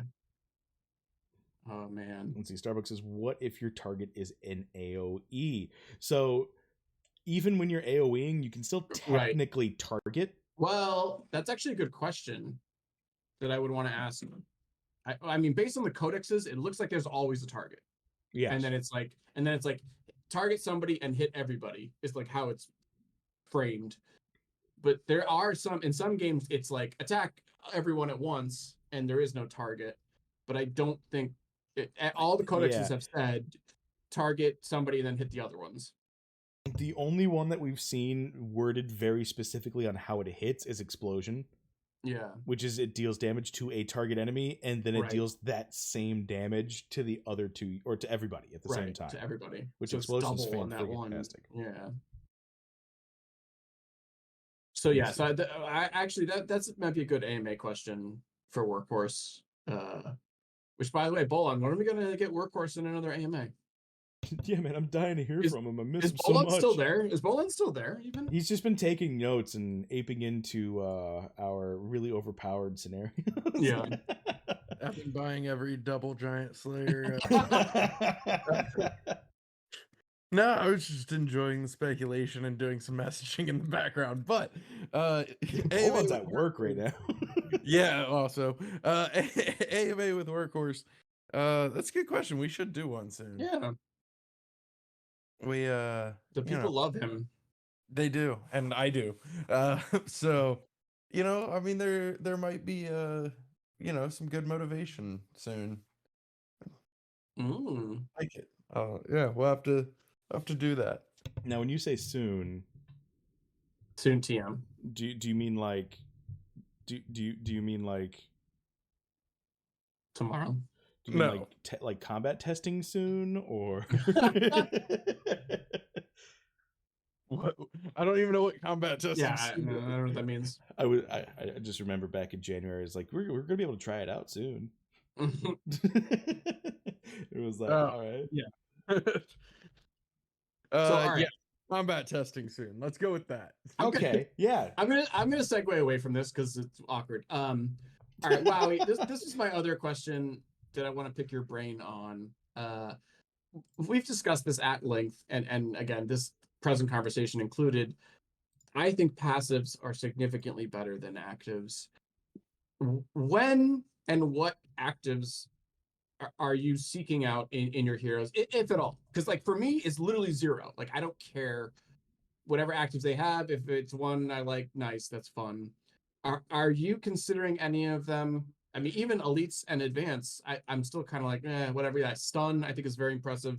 Stun probably is the shining star of all the actives, but like, maybe even more so than resurrection. Because it's so hard to get resurrection, but I am not thinking about actives at all. Are you thinking about actives at all? And what's your strategy on them if you are thinking about them? It's a really good question to ask, and I'll tell you right now. Let's see. I'll just put up some genes right here. For me in particular, when you have a character, the genes are a starting point, right? Sure. Like this is kind of like if you're not going for like the meta build, right? And instead you just have some heroes that you're looking to make combat ready, they're kind of telling you how they want to be played with their genes, right? Interesting. Yeah. So, for instance, this shapeshifter thief, right? Mm-hmm.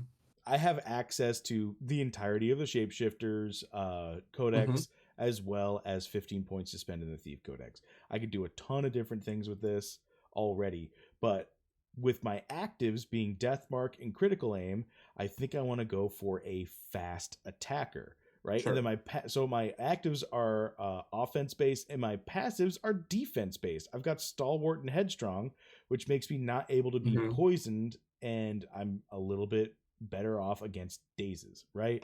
Yeah. So to me, that says this guy's probably going to be a really good front line. He's going to be a great bruiser.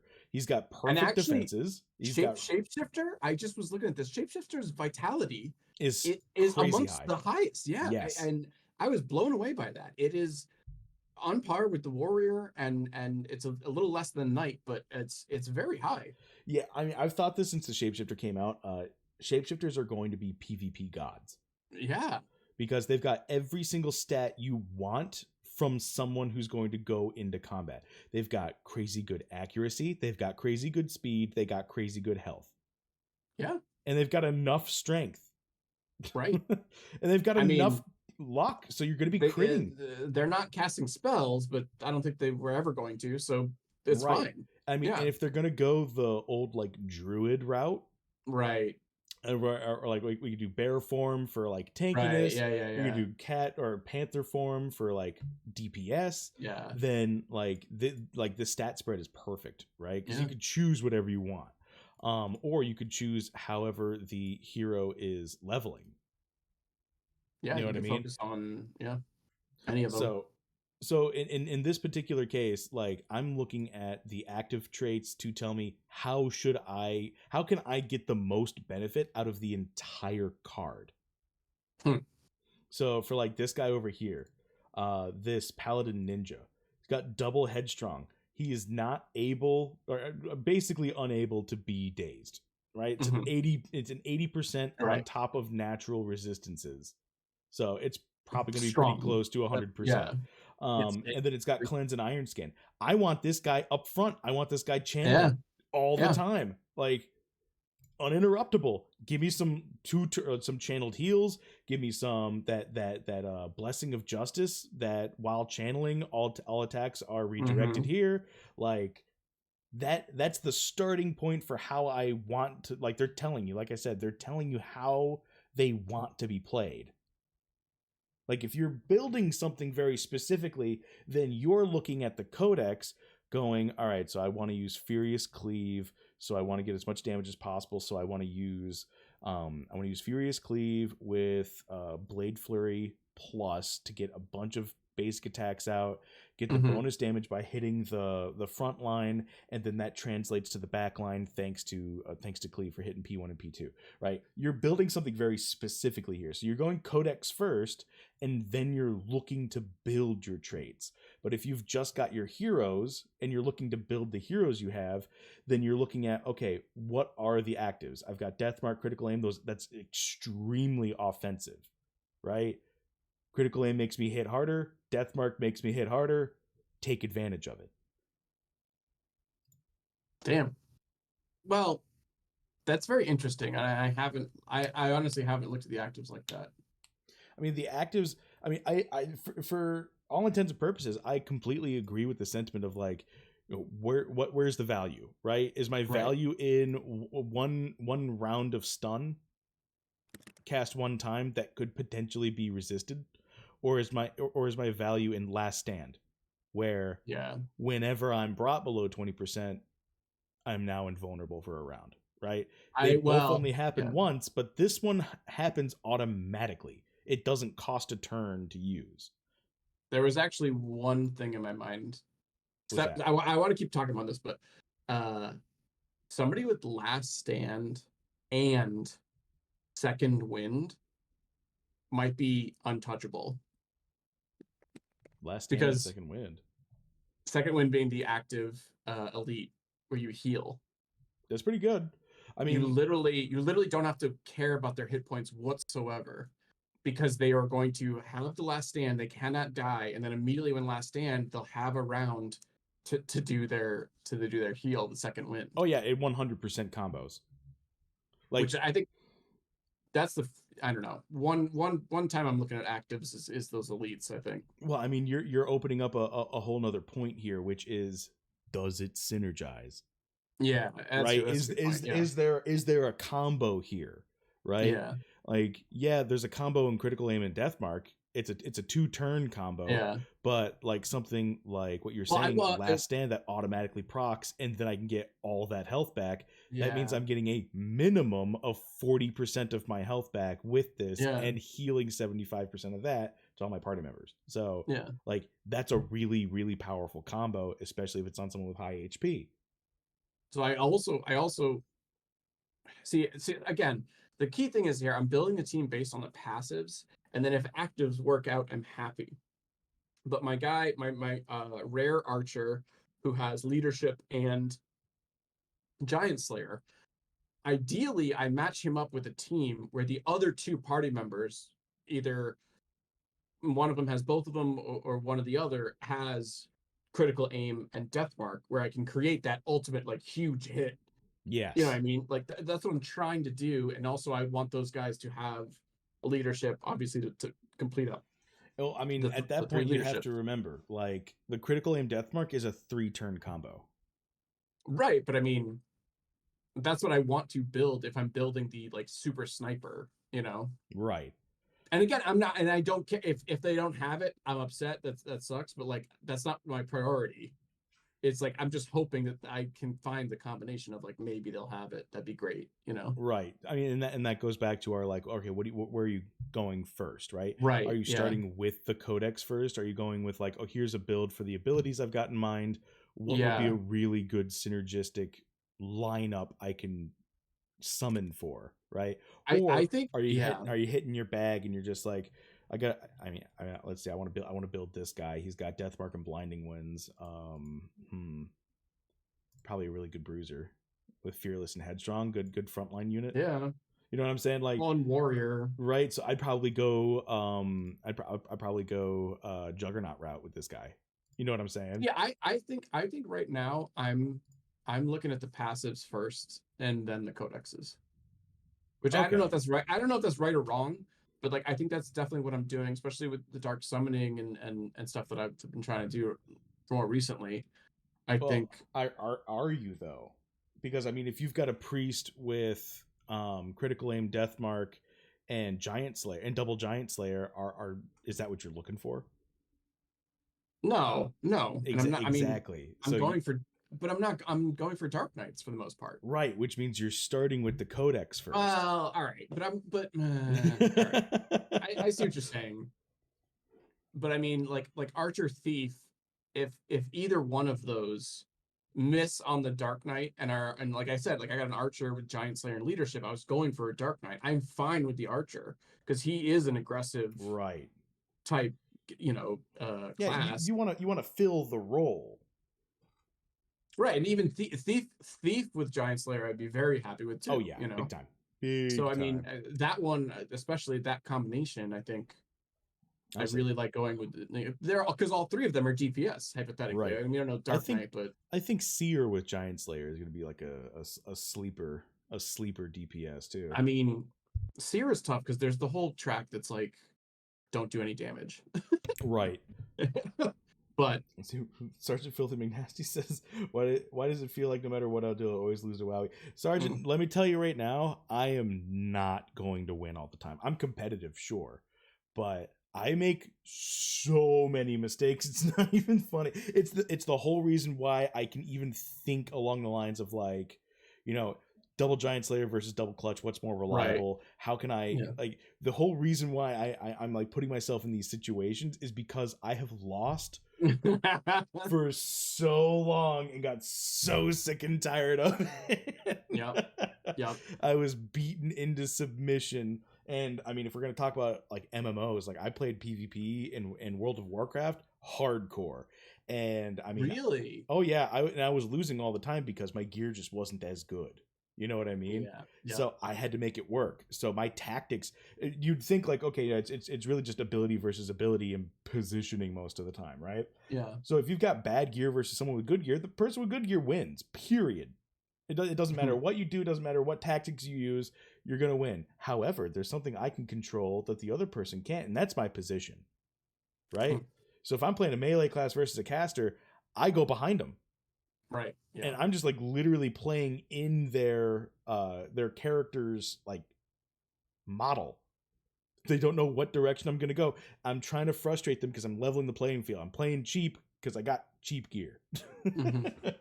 But I mean, that's the kind of like way you got to think about it. What kind of combos are cheap to use? How effective can they be? If someone's going to be running the meta, how can you disrupt it? And we've got one hell of a tackle box here when it comes to actives and passives and everything in these codices. Like, there's going to be like the meta is going to be so fluid for such a long time. Because I think when we get a little further in combat, to combat this blasphemous to RNGesus, I'm gonna RNG pick 3 of my heroes. I'm gonna use RNG to determine every skill point that gets assigned. And then I'm gonna go into combat and I'm gonna use RNG to determine every move that they make as well. And we're just gonna see what happens. Oh my god, are you talking about creating the gambit system? No.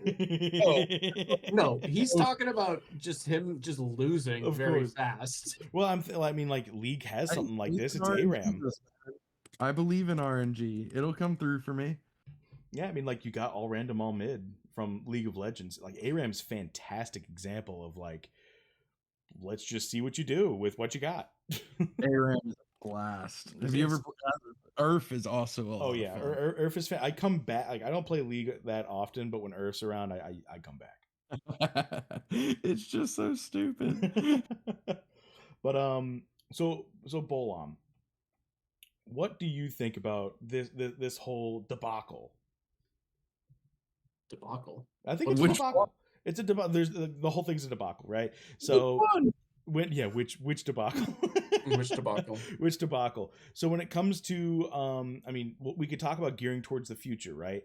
What are you doing to make sure your heroes have a fighting chance going forward?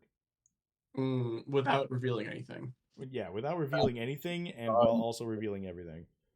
Sacrificing, because that's about all I'm doing. No, I mean, I would say, like getting stamina and leveling them up, but I'm not super good at doing that either. But I try. But I mean, honestly, like I've taken a pretty straightforward approach to leveling my heroes. I just go by growth stat, or growth percent chance, stat growth. That one, the words that I was looking for. And then like, if it's a higher rarity or if it has a couple of advanced abilities, I'll usually throw a crystal on it.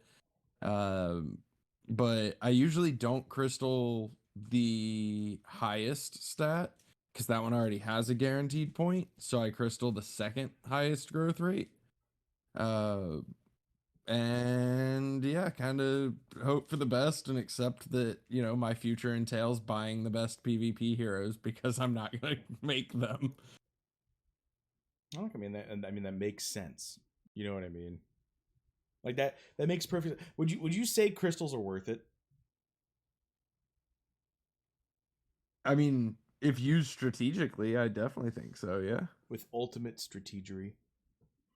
Yeah, I mean, like, first off, you can guarantee stat point increases if you use the right crystal on the right stat, which is a pretty, solid guarantee.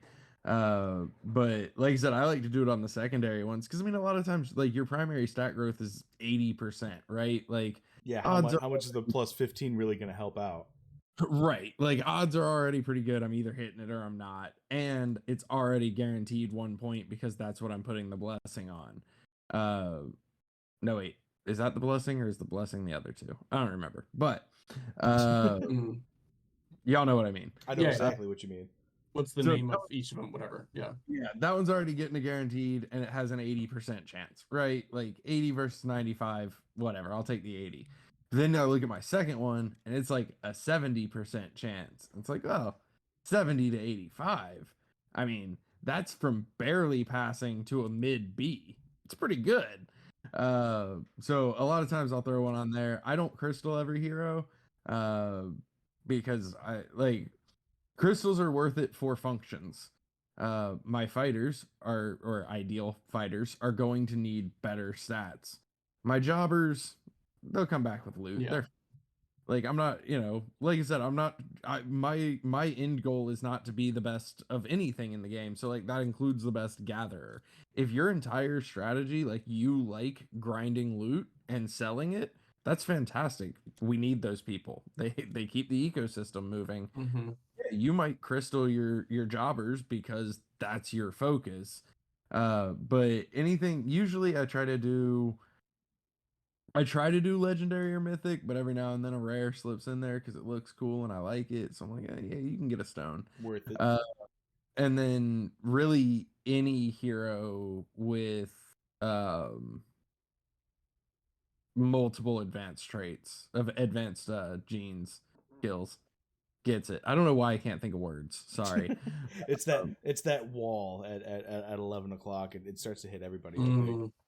But yeah, anything with a couple of advanced skills, I think is worth it. Just because, like, if we're looking at level 100, is a common going to be equal to a mythic?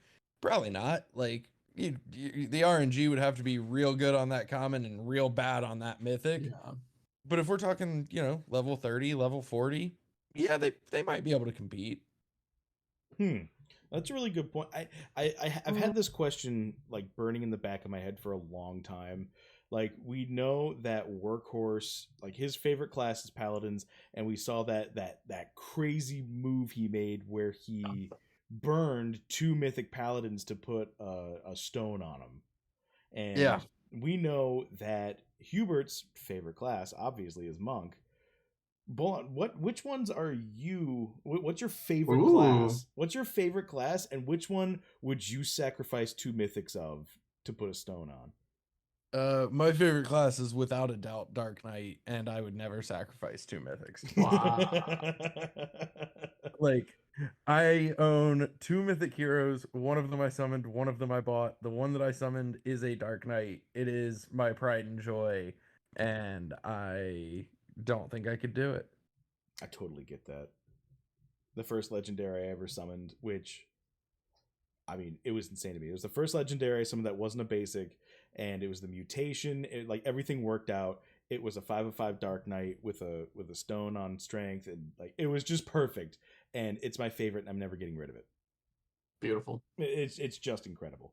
Yeah, maybe if I somehow managed to summon 2 more Dark Knights, I'd feel differently, but I don't think so. Well, I mean, it depends. Are you trying to get that greater stone on the Dark Knight? You know what I'm saying?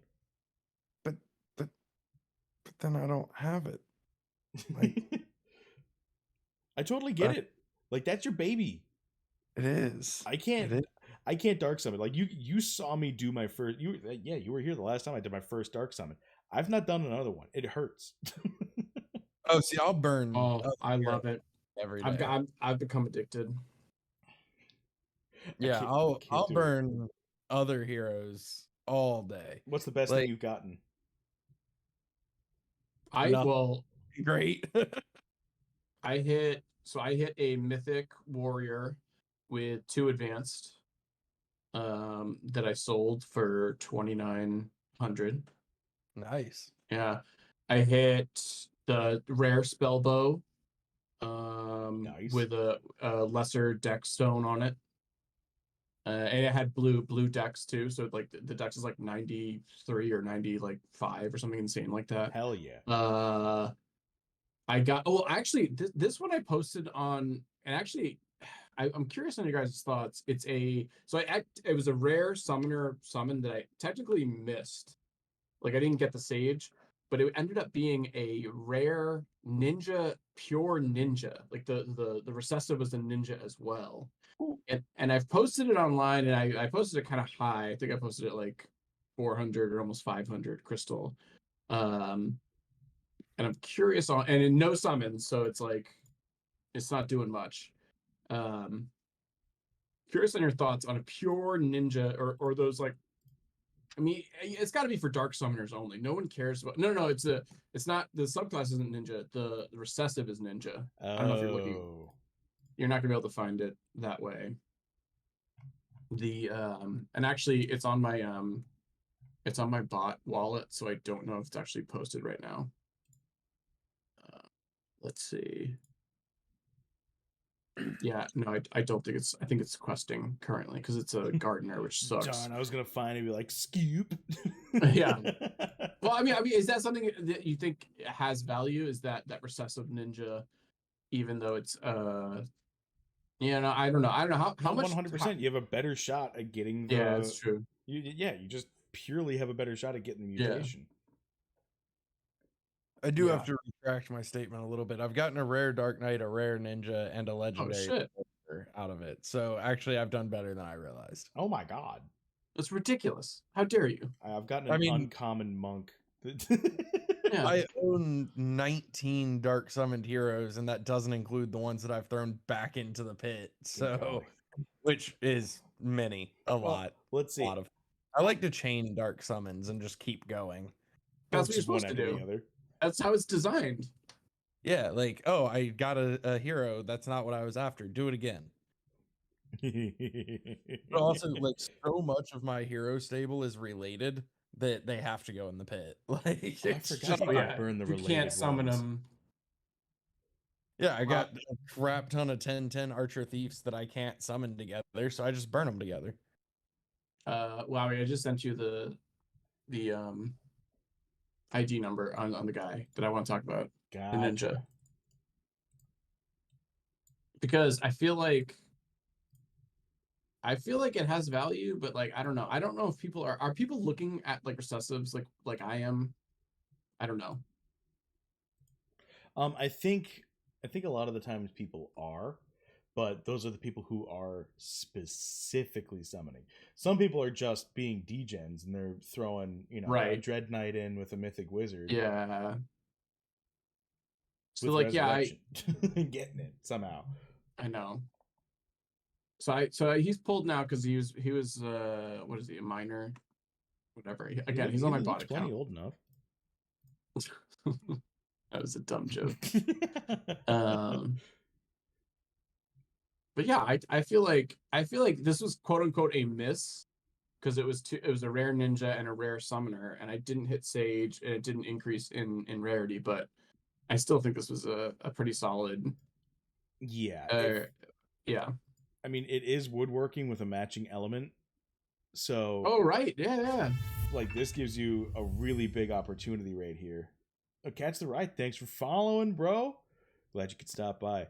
But this gives you a fantastic shot. So if you've got like a summoner with recessive summoner, right? I know, yeah. You've got a ridiculously good shot at getting your Sage. And then on top of that, if you've got woodworking and if it's got blue woodworking, good for you. But if it's got woodworking in the second slot, you have a big chance of getting a matching element with the double crafting bonus. And Sages are way the crap up. I know. Was it woodworking? Sages? No. Sage? Where is Sage? Oh my god, it's way down here. Yeah, it's. I was thinking armor smithing for some reason. I was like, oh hell yeah! Mine. Wait, no, yeah, never mind. This is terrible. Whatever. It was an awful time. Yeah, it's on your ninja right now. It's way better. Yeah. I mean, this may end up being a keeper, but if you're going specifically for the mutation, like, yeah, this is. Well, and he hit, or not hit, but I used the stone on him, right? Go to the last one. No, you just got a 1-tier bonus. Is that not?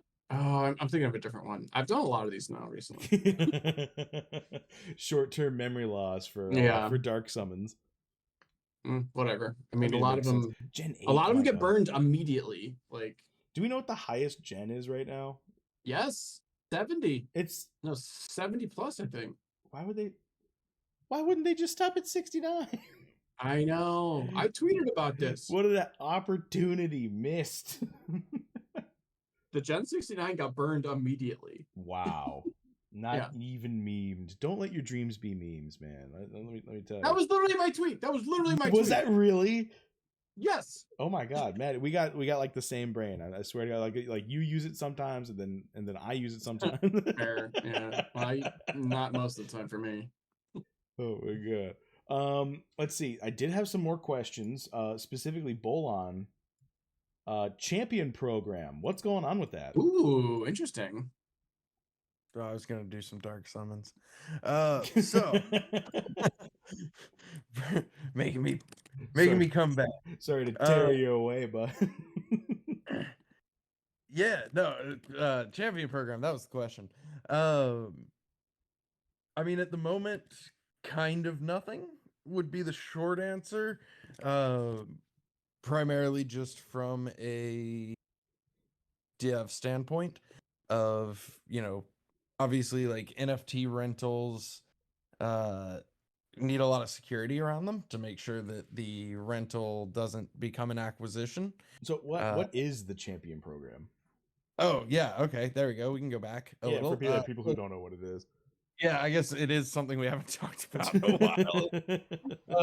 So champion program is the idea of being able to rent out your heroes to other people for them to use for, I guess, really whatever they want. So kind of like summoning hiring on steroids, because instead they could quest with them and do other activities with them. So that is something that's also interesting for like crafting, for example. Maybe I don't want to pay you to craft my item. I want to borrow your crafter to craft my item. So that's, definitely something that raises that topic a little bit again. So it is something that we're actively looking into always. But we met a lot of really cool people in Barcelona, and some of them Where? have services that might be useful. Well, and I remember this many months ago when you guys like first were talking about this. I love this idea when Jewel was just, it was coming down off 20. It was like at like $15 or $12. So it was still like very difficult to The get good old days. Yeah, it was very difficult to get heroes, and this idea was presented as like the champions program, where like if you were active in the game, you could quest with heroes where whales didn't have the time or effort or like didn't want to quest with them. You could quest with the heroes, but now with crafting, it's like a whole new element to it, and also I love the idea of potentially you could take a hero, craft, and then sell the crafts. There's a lot more options, is what I'm trying to say. Like there's a lot more going on with the idea of like borrowing or loaning, Right. And that's, part of also why it became less of a priority, aside from just limited time and resources, was, the barrier to entry. Heroes became cheap. Yeah. Right. Yeah, that one. Yeah. Yes. But yeah, I mean, there's just, as we add more utility, there's more use cases for that type of thing. So there's definitely a new appeal to having that. That's exciting. I think I like that idea for that program, and while DFK definitely innovates a million different things, this isn't a new idea in like the GameFi. I mean, like scholarships, Yield Guild Gaming and Axie did a similar thing, and like this isn't groundbreaking, but like I think it'd be a cool thing to incorporate. Yeah, no, it's definitely not a new concept. Right. Yeah. I don't know of one that does it natively, which is interesting. Like you said, Axie's is It was all a guild. Yeah. Axie doesn't themselves Right. have a rental service. So that is interesting. It does also add a little bit of pressure to it, because, that puts us on the hook for all. Yeah. don't screw up. Yeah. There's no scapegoat here. But yeah, no, I mean, I think there's a lot of use cases for it. And I mean, obviously, like, there are bots that exist. We've talked about our own auto quester. So, there are things that will also eliminate some potential use cases, but it just depends on what you're after as well. If you don't necessarily want the loot, it might be easier for you to just rent your heroes for, Crystal, Jewel, USDC, I don't know, whatever, for a direct payment rather than, for rewards. So I want to be paid in McDonald's gift cards. Ooh, me too. But you know, I don't think it eliminates that use case entirely by any means, as well as introducing all of the other potential use cases. Right. So I'm very curious about that. I think there's a lot of opportunities there, beyond maybe even what we've thought of yet. So I'm very curious to see where that goes. You know, one thing we've talked about, so it's not news, but you know, some kind of onboarding automated wallet creation. So you know, there could be tie-ins there. It just depends on what direction that goes in as well. But I think that's one thing that's crucial, might be too strong of a word, but I'm not sure that it's too strong of a word. Might be crucial. I mean, I like the idea, especially if it like if like current players are incentivized to like talk about it. You know what I Right. mean? Like I think that's just I think affiliated marketing is usually like a really great thing. Obviously, affiliate marketing is terrible, but affiliated marketing is always fun. At least for the Yeah. community that's already established. No, and that's where, you know, depending on how it all shakes out, like if there are things doable through those wallets, then, you know, there would be an incentive um for current players to look at it as well. I think that'd be super cool, and obviously, I love the team and trust the team, so I'm sure whatever you guys come up with will be very cool. Yeah, 100%. Plus, I mean, you say like, you know, obviously we don't have all the ideas rolling. Yeah, yet. yeah. Some of the Okay, ideas whatever. haven't. Some of the final table ideas haven't even been thought of yet, and that's one of my favorite things about the project. Right? It's like the future is still kind of a fluid thing that could be added to, and quite if I can say something, be prepared, community. I'm about to compliment you, but we have a very vivacious community, for lack of a better word, because there are very few better words, that are willing to give every idea they possibly can to the team. Are you saying that the future is in the fog of war? Ooh, We just have to yeah. discover it. But yeah, and I mean, you know, not just us, although yes, also us, but you know, one of the beauties of really Web3 at this point is more use cases and more utility are being created every day. Yeah. Like the, you know, the use cases for NFT rentals, like who's to say that that's all it is? Like there's so many opportunities out there that just don't even exist yet, and maybe they will, maybe they won't, who knows. But you know, that's one thing that I think gets lost a lot is, you know, it, like in all phases of life, if you're not willing to adapt, you will die. But in technology, that is incredibly accurate. And in Web3, in these early days of Web3, because yeah, these are still early days of Web3, it's just more true than ever. You know, if you can't pivot and adapt, you're not gonna go anywhere. Like you have to adjust. Clip that. Holy Yeah, shit. that was fantastic. If Sticks Intern's still listening, like that's a good one right there. You know, all right. So to change gears from that, because that was wait, really Wowee, can you really quick? sure. I wanted to ask Bolon, and a quick shout out.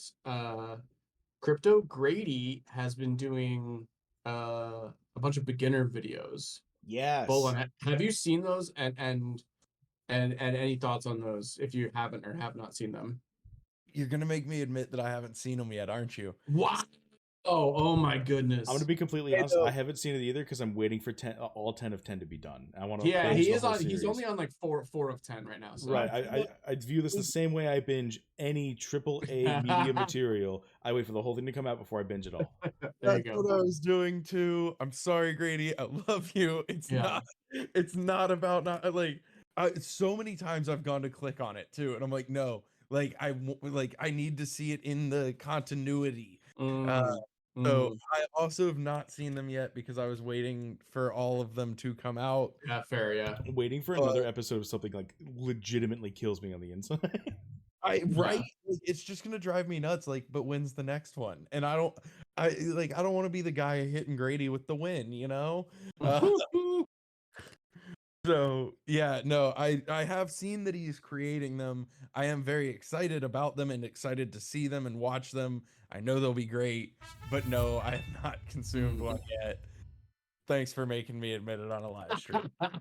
Yo, Sue Dynasty, thanks for the follow, man. Appreciate Well, it. I would check them out. They're I'm not gonna lie, like I think they're great for beginners. I do.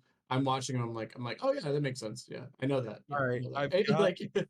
I have pulled it up right now. I Oh, will boy. watch 1 through 4 as soon as we finish this stream. Beautiful. Already have his YouTube up. If Grady watches this back at 2 times speed, Grady, win 5. Hopefully soon. Yeah. Like, genuinely, I cannot tell you how many times I've been like, I should watch that, and I'm like, no, don't wait, see It's them not all. over yet. You win. I will watch them after this. No, I wasn't trying to do that. I was just generally curious. We're talking about new player acquisition, and like it came in my head. Bolon has been caught in the guilt trap. Yep. I got you. It's fine. It will be fully explored soon. But that's a really good point though. Like, so going from like the early days of Web3 now to like the far future where, you know, everyday life is level 100 in a fully launched game. Bolon, I got one question for you. When Web 5? Jesus Christ. Yeah. Get out of here, Wowee. Listen, let's be honest. We haven't even really passed Yeah, Web yet. When Web 3. Let's get to 3 first. Yeah. You're the one, yeah. Metaverse. Yeah, hang out with my buddies. Mark Zuckerberg and the other humans. Yeah, no, and the other humans. Let's get Web 3 first. Yeah. But yeah, I'd like to probably end on this next sentiment, which is life at level 100. What? We're only at 2 hours. This better be a 2-hour topic. Well, I mean, we got no codex to go through, and I promised Maddie I wouldn't be going like past midnight. I do have to work tonight. I mean, work tomorrow. He's already working tonight. You know what I'm saying? But all right, so life at level 100. What do you think it's going to be like? For me, I think that it is going to be heavily crafting economy based. There's going to be a ton of like location based gathering and fighting. I think what we saw for the alpha for transportation is going to be extremely crucial. I think there's going to be an economy based off of staked transport NFTs, so something along the lines of like, oh, I own a wagon and I have it staked at I've got a permit to have it staked at this land. Love that idea. So anyone who I can carry this many people per day to whatever land I am affiliated with. Oh, licenses to travel would be amazing. I love that idea. So I think that that's going to be a really big economy, especially for gathering. And I think that we are going to be doing guild dungeon crawls somehow with just giant interactions, and I'm just super excited to see it. But I think when we're at level 100 life, I think the lesser but most active portion of the economy is going to be crafting. Like the people going out and doing all the PvE stuff are going to be getting rare materials, but to bring it back to the crafters, the hordes of gatherer legions going out and getting all the rare gathering ingredients are coming back to bring it to the crafters. I think, in my opinion, crafting is extremely undervalued right now and is going to be the main and real economy at the end game. But this is just my opinion as I see it as life at 100. Maddie, what do you think? What do you think is going to happen? Well, I'm gonna diverge it with a little story. Oh hell yeah, story time. Gather round. As a child, I I grew up in a small little neighborhood, and there was like a neighborhood crew of guys, and we all had Game Boys, and we all played Pokemon Red and Blue. And we all knew the rare candy hack with the missing no. I don't know if you two are aware of this, but if you went to Cinnabar Island and swam up the side of it, and then like you hit the missing no, which is like a random Pokemon that like was broke the game, you would get an infinite amount of rare candies or master balls, any item that you wanted. You could get infinite amount of them. So we would use the hack and then level up our Mewtwo's to level 100. And then we had the cord that connected each other to the different Game Boys, and we would battle each other with our level 100 Mewtwo's against each other. These Pokemon were each the best. It was like the best you could possibly have, leveled to the absolute highest level you could have them at. And the only way you would win is if you went first in the battle. And what we didn't realize as children is that there was a stat for speed, and that you could increase that stat with items in the game. And as long as you had the speed stat, you went first and you would win.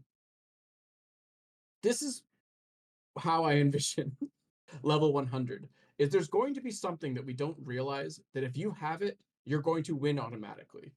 And that's what the PvP is going to be like at level 100. Is there's going to be like one thing we need to find and master, and then you will just win. You'll just be the top until everyone finds that thing, and then there'll have to be a new thing that everyone finds.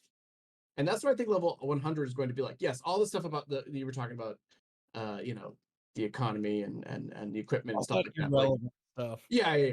But the PvP is going to be like finding that one thing that makes your level 100 hero unique. Now, granted, all the stats are going to be there, and maybe some anomalies will have like insane stats, and that'll be a problem. But there's going to be something, and people will pick up on it, and it'll change as it goes, and that's how meta works. But like, I think finding that unique thing at level 100 is going to be so difficult, and that's going to be how you succeed.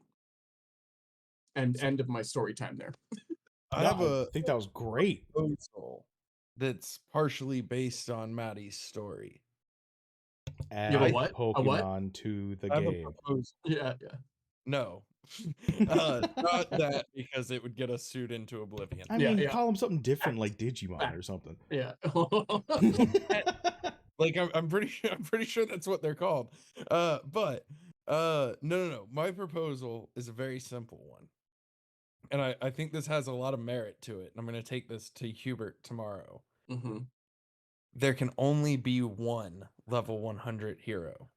No. What? No. Don't do that. I hate that. So anytime a hero gets leveled to level 100, it goes into an instant forced battle with the current level 100 Oh, that's champion. kind of fun. That's kind of fun.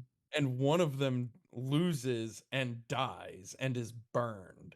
And so there's one level No.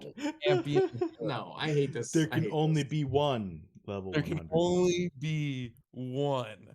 And every time you go to level your hero to 100, you will have to think about if you think that your hero can beat the current level 100 champion of I mean, it's DeFi. kind of fun. Could we have like that be guild, like guild by guild instead, and we have like a champion of guilds, Ooh. and then each guild goes against the other with just one hero? Yeah, but the losers die. Right, and then there would be one crowned champion, and this would I happen don't- per month. I think. Can we do something like? Per month gladiator battle. Oh, that's kind of fun. That's kind of fun. We call it the pit. Can we? No, don't do that. I don't like that. Can we go to level 100 and then like have like a level 101 for like One. a special status? Yeah, like the champion. Only if you murdered the other heroes to get it. Yeah, that's fine. Like, If I've It's got a to go on a choice you make. 3-month long like strategized journey to figure out the best way to take down the current world champion, I'd do it. Right? That would be super fun. I love the way you phrase that. I do it. I mean, there's no other way around it. Like, yeah, all right, I'm here for it. Yeah. Well, because if you don't, you're just admitting that you and your hero Also, aren't. how did my story bring this about? Well, because that's basically what y'all are doing with Mewtwo's. Yeah, true. And in fairness, I kind of had the thought while Wowee was talking, but then your story just really reinforced it of like, no, there can only be one best. Yeah. Oh, you know what? That makes me. That reminds me of another point. By the way, I want to ask specifically because I know you've got your ear to the ground. How often does the team listen to the boy. community videos? Oh boy. And have you ever seen an instance where they just like straight up are like, that's a good idea, we're gonna do that? Yeah. I mean, we've taken ideas from videos, we've taken ideas from the Rapidar site, we've taken ideas from Discord. Y'all want to throw them out there? We're here for it. We're listening. All right, follow-up question. Is there a way that months not Maddie and I getting can get on the dev credits for the game? Your monk is not getting implemented. I don't know how it couldn't be. It's literally perfect. There was a thread we were talking about, or a Twitch stream of Wowee's, the Wowee show, if you will, where we were talking about like repairing items, and it seems to be almost the exact same thing that was verbatim almost. in the AMA. That I can't speak to. I have no idea. I don't Yeah. know how long, Hubert's had his system in mind. Don't know. But I mean, aside from like literal dev credits, because I don't think we're gonna that's a have joke. those. Special thanks credits. Yeah. Where do we have credits? Like, Yeah. are we gonna do it Well, when we beat the game. what makes you think you can beat the No. game? Write it into every NFT secretly. Yes, secretly, it's in the special thanks coding. Yeah. But I mean, realistically, like, isn't that kind of the beauty of Web3 gaming in general? It is. It's the community. Yeah. Is that it's built like as a partnership, Decentralized. Yeah. And so, obviously, there's lines there, right? Like I've said for a long time, and I stand by it. Game design by committee is not game design, and we'll just never have a game, and anything that we try to have a game will be disjointed and make no sense because everybody will vote one way on one vote and then vote the other way on the complementary vote, and they'll make no sense and nothing will ever go together. But like, it doesn't have to be through governance. Like, the whole purpose is, y'all are here building this game with us. That's why combat testing grounds exist. Yeah. We took your feedback on Shroud. We nerfed the shit out of it. Whatever. I formally apologize to everybody. I'm upset about that. But it deserved it. I mean, it probably did. But I also have several characters with Archer subs and double foresight, so I'm mad. I still have it. I still think it's gonna be good, dude. It's I was still saying, gonna like, be good, if it's 15%, that's good. Yeah, it's still really good. I actually have no idea how hard it's even been nerfed. I just I saw the opportunity there and I had to take it. The thing that would make me upset if it was like a completely different ability now. like that would be brutal. I don't think so. No, I think it would just be the stat change. From Shroud to Cloak. Now we have stealth mechanics. Yeah. But it's not even agility based anymore or whatever. Yeah. It's just a completely new ability. Yeah. I'm going to have a breakdown at every single ounce of patch notes. I just want you to know that. Well, we know. Wowee, this stream becomes patch note streams. It will. Yeah, 100%. Like, as we get going and there's going to be balance patches, the Wowee show is going to be breaking news, balance patch. Here we go. But yeah, that really is that's the whole idea behind Web3 gaming. Like, if I don't want to say if you don't want to be involved, because you don't have to be involved. Like, you don't have to give feedback or anything. But if you don't want to be there for the development of a game, just buy a game. Right. If your whole goal is investing and trading and all that, that's fine too. Okay. But that should still be with the understanding that there's development going on. And so that's where that to me is the whole premise of the entire segment, is to have the community there with you, building with you. Yeah. It's true. Like I loaded up the new Legend of Zelda game, Tears of the Kingdom, and I got it set up on my computer monitor. And my other monitor, I'm trading options, and it's just like, why can't they be the same thing? One day. That's all we're looking for. One day. Wow, what did I say about revealing parts of your life? I mean, how much? What I bought a game and I know what an iron condor is. I don't think that that's that revealing. I feel like a lot of people in this community know those terms. Exactly. And I mean, I got really excited. What were we talking about? Where like the evolution of these contracts could eventually lead. I think it was on after office hours with Six Intern. We were talking about how Oh yeah, that shit. It blew my mind. at that stream. Yeah, because it had like just struck Yes. me in that moment where it's like Yeah. the evolution of these smart contracts are Yup. getting so sophisticated that like Well, I not wouldn't only- be surprised if we could actually create securities out of these, like options contracts Well, not only that, I mean, secured Six- by the subnet.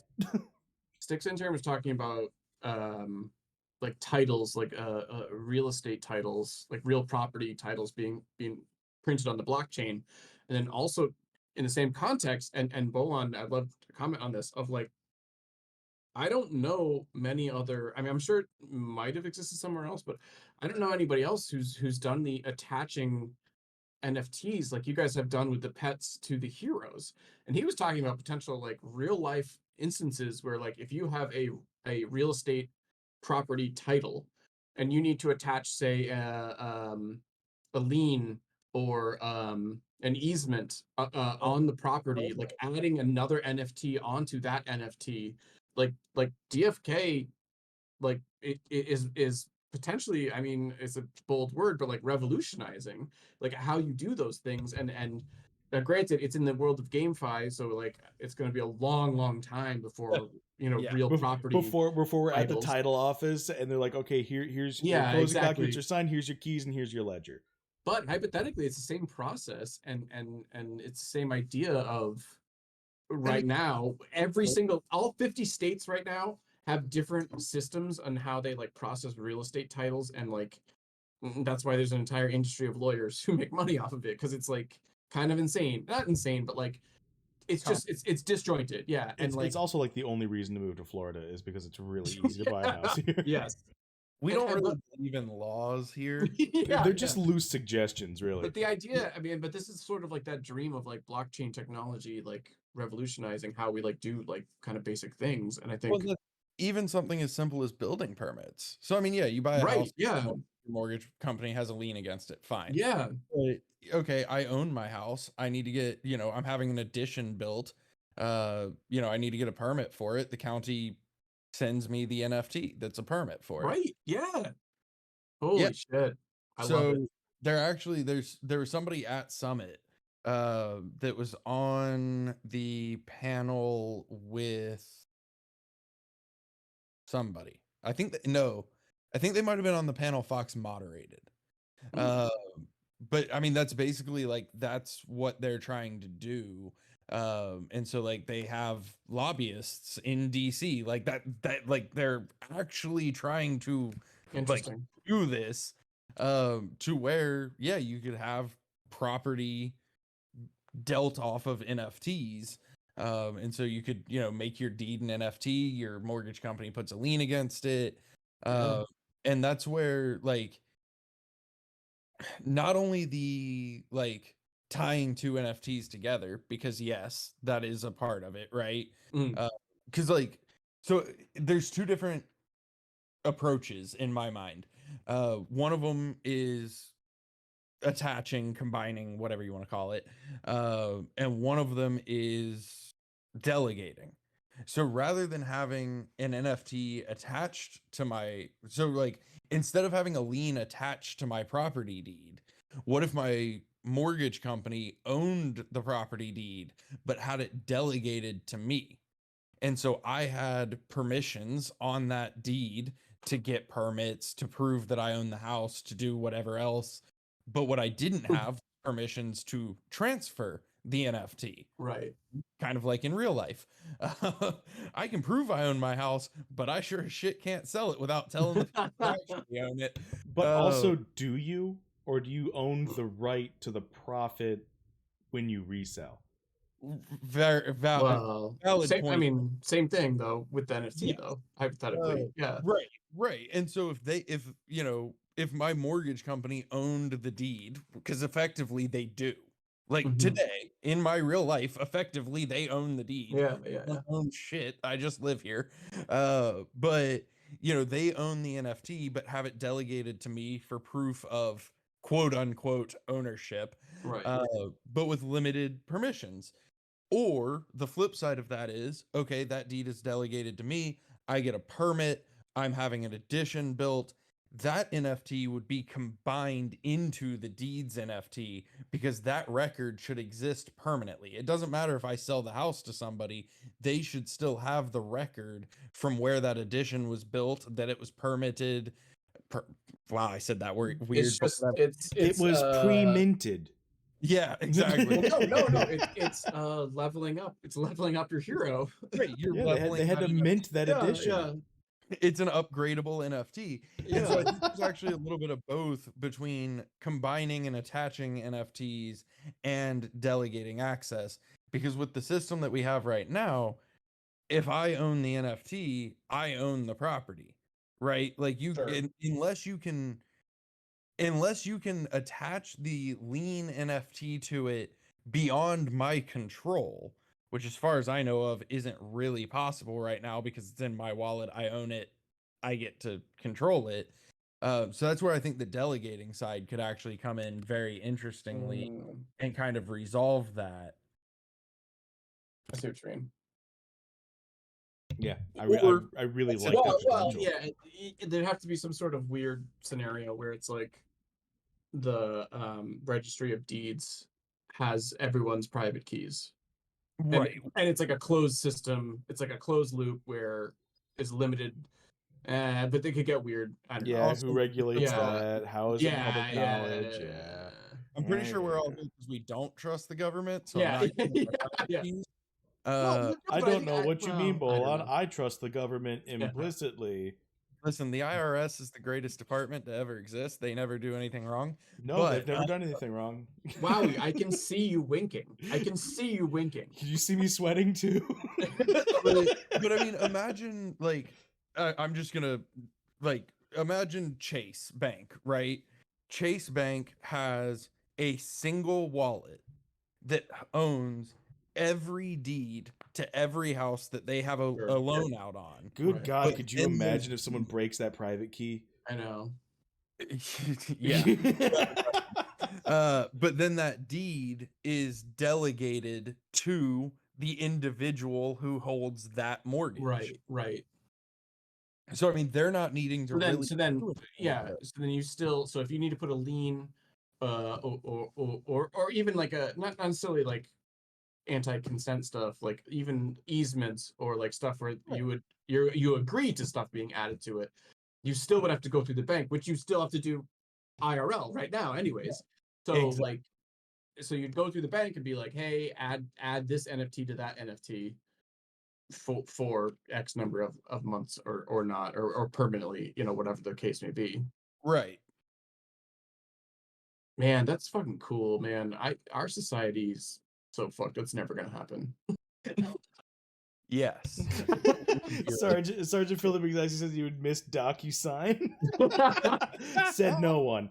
I was like, I was sitting here thinking about it. I was like, yeah, so it would go from like, okay, it was like sign 30 pages of documents, right? Yeah, and now it's kind of like here's DocuSign. You just click sign and next, right? Like 16 times, and now it'll just go to. It's a single transaction. It'll just be MetaMask going sign, click.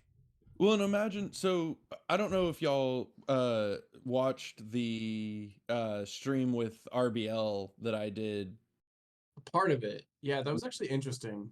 Time. I hate time. Time shouldn't exist. Anyway, Can you believe it's already May? That it's already halfway through May. Oh, what? Oh, God. Stop it. So for anybody who hasn't seen it, it's called Go Fud Yourself, which is the best named podcast. They Yeah, it beat. was very fun. I was very proud of Chaos Cast, but they beat it. Yeah. But one thing that we talked about on there was the reality of, in my mind, this is all my opinion, but the reality of Web3 is that it will not remain anonymous forever. Like it won't. It can't. Well, I do have to sign off at some point, but this is a huge topic. I want to. Yeah, this is like discuss more gigantic. like the idea of privacy versus security. Like, it's a massive topic. Like, well, I mean, this could be a massive topic for next week's, just in case a codex doesn't drop, of episode of the Wowee Show with me, Wowee, Maddie Pesk of Bogside Chats, and a part 2 of special guest Bolon. I think that would be a fantastic place to bring it back. I'm perfectly happy to join y'all again. Hang on, actually, before I say that, hang on 2 seconds. He's got to check in to see if he would be happy about it. Don't commit to it now. Just say maybe. No. I just wanted to make sure, because I wanted to make sure I didn't have a call or anything. I don't. So I am perfectly happy to do this as a part 2, because I love this topic. Like I do too. Yeah. Such a good topic. But I do, before we sign off, I just want to real quick. Is it a big topic though? I mean, for me, it's not. It's a small topic, because I think the whole thing just gets summed up to like thumbs up. Good. I mean, maybe I'm oversimplifying, but you can't have privacy and security. So the more security you get, the less privacy you get. And like, I don't, we can talk about the degrees of that. Trust me, I will. Are you suggesting, in your scenario where like an anonymity is done away with, that every single wallet account is tied to an identity of a human being? So I think you think that's a scenario in the future, because I think I don't think that's possible. I don't know. Actually, I don't know. Maybe I shouldn't say that. What? I think that we will all have a wallet that is tied to our identity. I do think that you will still be able to make a wallet not tied to your identity. Wait, so are you saying that like a potential future is, instead of being born with a social security number, we'd be born with a wallet ID? Yes. I think that's the scenario. Yeah. Which, I mean, in fairness, well, you know what? I'll save that for next week. That's some like dystopian, like super weird. I mean, I think that's legit, though. I think that's legit too. All right, everybody listening right now, all this and more next week on the Wowee Show. How you should pay your taxes with your OX. Oh my God! Could you imagine, like, the IRS had, like, think of the government overreach, though. Again, all this and more. You couldn't hide anything. You wouldn't be able to hide anything. It's all on the blockchain. You can't hide a single thing. Hide it now. Oh my God! So, all right. So we'll sign off with this last question, Bolon, and this comes straight from Sergeant Filthy McNasty, which is: Kingdom Studios, are they hiring? I don't think he phrased that as a question, but I'm asking it. I saw the comment. There was no question mark. It was a great comment. Do you agree then? Wowee, is that what you want though? You'd be sponsored. You couldn't be in a guild. You couldn't be, playing. I guess you could play the game, but is that what you want? I want to play the game. We all play the game. I want that dev credit, baby. No dev credits. He wants a dev credit because he one time said items should be repaired. Yeah, because I guessed it right. When you kill Ganondorf and the credits. Yes, that's exactly what I want. All right. So I'll go ahead and do the proverbial sign off. It has officially begun. Maddie, always a pleasure to have you. Where can we find you? DFK Pesk at Twitter. Tomorrow night with my friends Franz and Guy Kid, Tuesday nights at 9. We do Bogside Chats. We're gonna do. We didn't talk about this. There was a ton of alpha dropped in the last AMA. There was about like how stuff works. So we got a ton to talk about tomorrow night, and we'll catch you there.